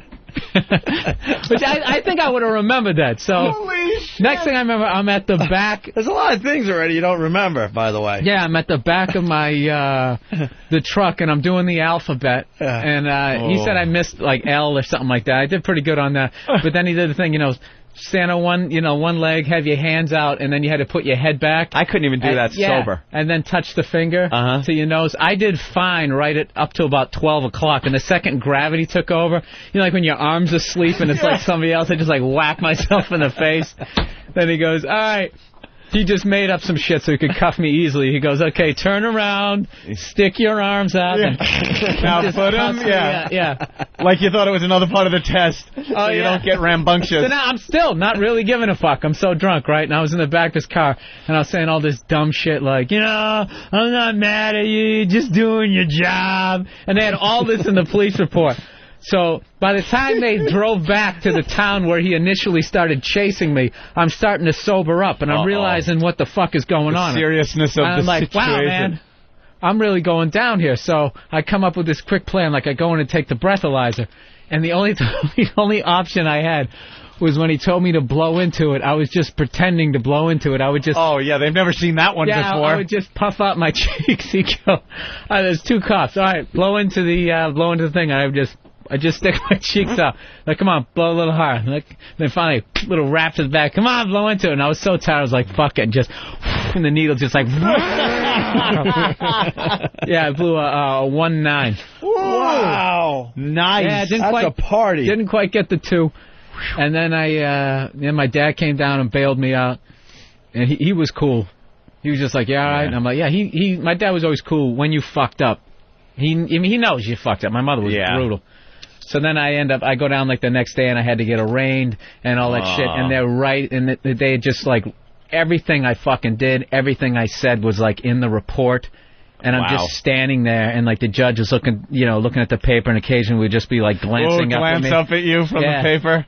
And the guy's like, really, we asked him where he was coming from. He said fucking Boston. And everybody in there's like people like in there and like breaking and entering, waiting to get like arraigned, and they're laughing behind me. And just sitting there like, I'm fucking going down. Oh shit! Well, you got to tell us what you got. What I ended up getting? Oh, well, then my dad's like, jumping in, and he's like, this is what you got to do, blah, blah, blah. He goes, you need to get a lawyer. I'm like, Dad, they got me. I'm done. I'm just going to plead guilty, and let me just get over this. My dad, you need counsel! Right? They do know people that can kind of... He hooks me up with this lawyer, okay? The guy turned out he was like a fucking tax attorney. It's like having a proctologist for like, I don't know, like a foot problem, right? Yeah. So we go down there, and I remember he's reading the report. He's laughing, reading the report. You remember saying this? Like it's funny. Oh, man. And my dad, who's a dentist, actually met this guy because this lawyer guy, he got shit-faced at a party and fell down some stairs and knocked his teeth out. That's how he met this guy. So he's this Irish guy, and this is hilarious to him, right? So we go into the court, and he goes, all right, this shouldn't be that difficult. Just sit here, I'll handle this. And I go, dude, am I going to have to take the stand? He's like, no, don't worry about it. The second the thing starts, Mr. Burr, would you please come up and take the stand? I'm looking at him like, what the fuck? What are you here for? He's pretending to, like, shuffle papers. And I'm sitting there up on the stand, and the guy's going, so you'd agree under the penal code of the 769 something. I don't know what you're talking about. And I'm looking at him. He's not reacting, my lawyer, and I'm just going, look, I'm just saying that I was drinking and driving. If that's what that was. And then the guy's like, so you admit to the penal code of 7609, blah, blah, blah, blah, that you were, So then I finally ended up getting it. They ended up getting me... I got it right before it was like the crime of the month. Like, you don't want to get arrested for that. They're going to show like how tough they are. I got like, what did I get? I only got like 45 days, and I got like 80 hours or 90 hours of like community service. 45 days what? Like no driver's license. I didn't go to jail. Or like that. 45 days. They took your license. That's it. But they didn't count like the 2 weeks. There was 2 weeks before my trial. Or whatever, and they didn't count those days. Not time served kind of thing. Yeah. So then I had to go to, like, drunk school. Drunk school? What was the community service? What did you have to do? I had to... And did you complete all 90 hours? Yeah, I did. I worked at Mount Sinai Hospital. I used to bring people down who had actually been, like, some of them had been, like, hit by drunk drivers. Oh, of course. They got to tie it in. Oh, dude, it was fucking brutal. And one of the funnier things, though, was in the drunk class, you had to go to, you had to go to a couple of AA meetings. You had to go to this drunk class every Saturday, right? All these fucking drunk losers getting dropped off. AA meeting? It's not like you have a fucking problem. You were out drinking. It's like, I never understood that, how they got to tie it into the AA thing. You know what? I was 21 when it happened, but I mean, if you're like 45 and you're on your fucking third DUI, Oh, well, then there's a problem. Yeah, you look like Ted Kennedy. You might want to go to a meeting. Mm-hmm. So one funny ones was you had to go to a MAD meeting. Mothers Against Drinking and Driving, and I'm terrified. I'm thinking it's going to be me and like 7 mothers. You motherfucker, I lost my boy. Because the assholes like you. That's what I think. Oh, God. I show up, right? It's like 200 drunks sitting there and one mother who lost her son. Oh, no. And she's up there trying to tell her story as these drunks are bitching about their cases to her. she's standing up there. And she's like, Timmy was coming home from band practice. And he got a flat, and then somebody's like going, I drive for a living. I only blew a .06. How am I supposed to bring a paycheck home? Yeah, you ought to be able to drive. And somebody goes like, I think they got a clause, like the grandfather clause. The guy's like, I call it the working man's clause. And then the lady's like, anyways, he was trying to change a tire on the side of the road, and I was just... He was such a good boy. Dude, that's when I was just like, that's one of those things where you just kind of look at the demographic that you've fallen into, like, I really need to get my shit together. Yeah, maybe drinking and driving. I've always been an advocate of I've known people that one beer, they are so fucked up, they can't walk, never mind get behind the wheel. Other people, fine. I've always driven better drunk than I have sober. I'm much more attentive to what's going on because I don't want to get fucking caught. I will stop for every light. I will be. I'm not talking. But that isn't true, though. Drunk. That isn't true, though. It is true. It isn't true. I saw a program on this. I've seen it too. And everyone breaking distance, things like that. Fine. Driving through the cones. I'm not going to go through the fucking police road course when I'm having a few beers. But at 2 a.m, driving home from the bar with a buzz, not hammered drunk, but legally drunk, I will drive safer than I will driving without a fucking drink in me where I use sidewalks. What a horrible, irresponsible message to put out to your listeners. But here's what I want to do. Here's my solution to the problem. He's got a great solution. Drunk driver's license.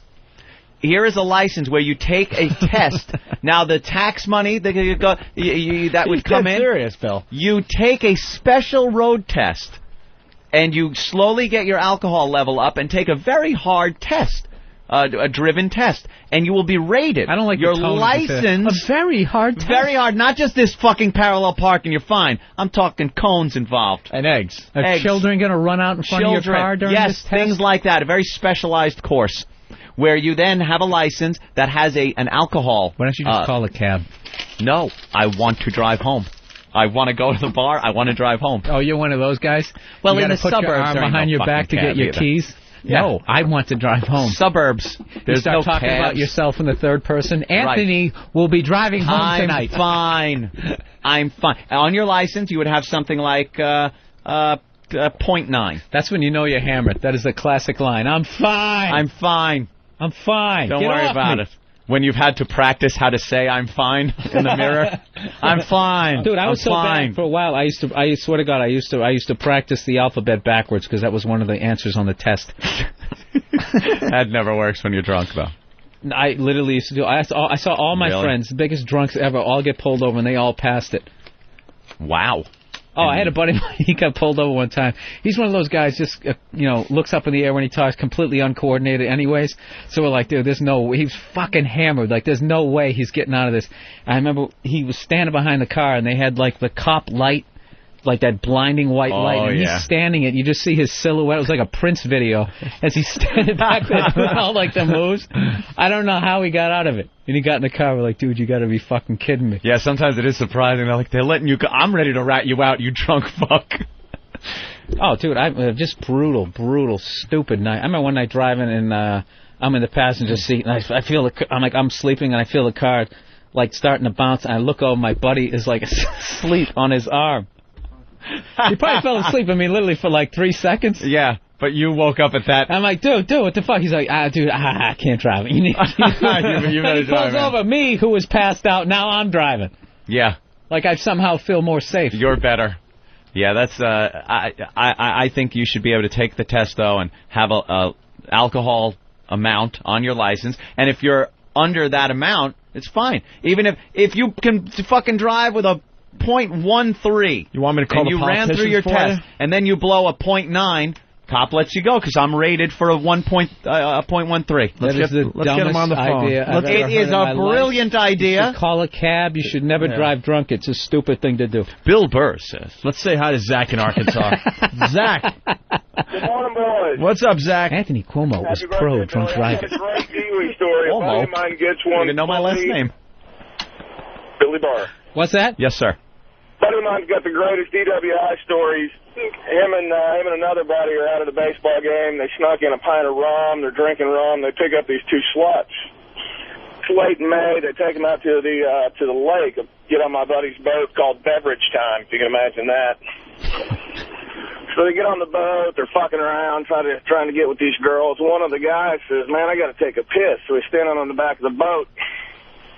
One of the chicks thinks it'd be real funny to goose the throttle a little bit. Oh, shit. Keep in mind it's May. It's probably maybe 75 degrees outside, making the water temperature fucking cold. So each drunk ass goes rolling off the back of the boat. Basically, when he hits the water, his body just seizes up. They got to drag him back onto the boat like a fucking tuna. They get him back on the boat. He's so fucking pissed he can't stand it. Take me back to the shore. Take me back. So they take him back to the shore. He's leaving. He's pissed. So he strips off every piece of clothing he's wearing because he doesn't want to fuck up his leather seats, puts it in the trunk and drives away. Roughly 5 minutes later, the two girls and the guy on the boat, all they hear is sirens. My buddy's passed out and hit a fucking tree, gets waken up fully naked by the That's a good one, man. Arrested. He gets taken to the hospital because he's in the wreck. But the best part about it is, after he gets out of the hospital, bailed out of jail, he's delivering pizzas for Papa John's merely hours later. Wow. That's a great story, Zach.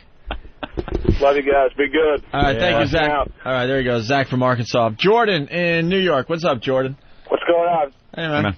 First of all, that license thing, not to be like Howard Stern, where you, that was my idea a while ago, but I like the idea. And believe me, I'm getting instant feedback. Dude, what are you, stupid? They never do that for drunk people. Oh, really? I was going to present it to the politicians and really push this one as my agenda. That's the best fucking idea ever. Of course it is. It'll never be adopted. Anyway, I was 16 years old, left the buddy's house completely wasted. We were driving to Burger King, and it was pouring rain.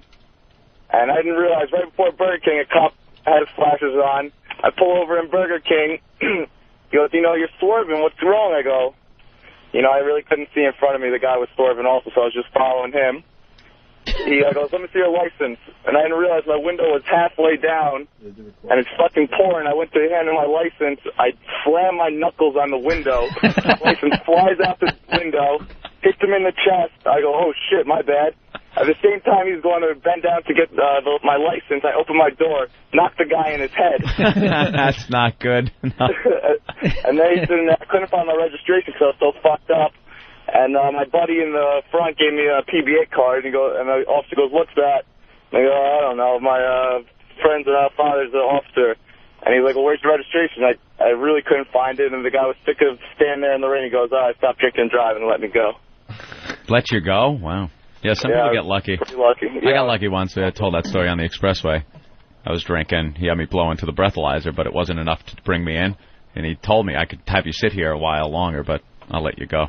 And I had a case of beer. It was a case of beer in the seat because I was going down to the boat. Yeah. And there were like 4 of them out of the case. Oh, God. It's not like I said, "Give me a case less 4 at the 7-Eleven, and put that in my car." He has to know I drank those 4 beers. A buddy of mine had the best, arraignment story as far as, the guy reading the story in front of the judge.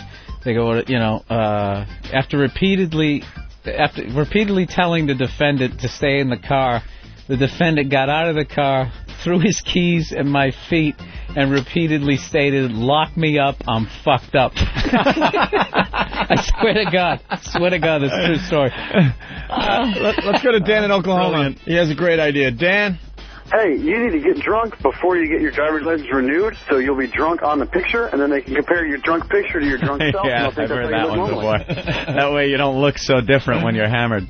Exactly. All right, thanks, Dan. Punch him out. That was a fun show. Very good. Yeah. See, that's what we do. End with a bang. That's what we do. Make up shit and we get to 11 o'clock. That's it. All right, Ron and Fez are up next. Yes, they Have we are. heard from Fez yet? He's fine, but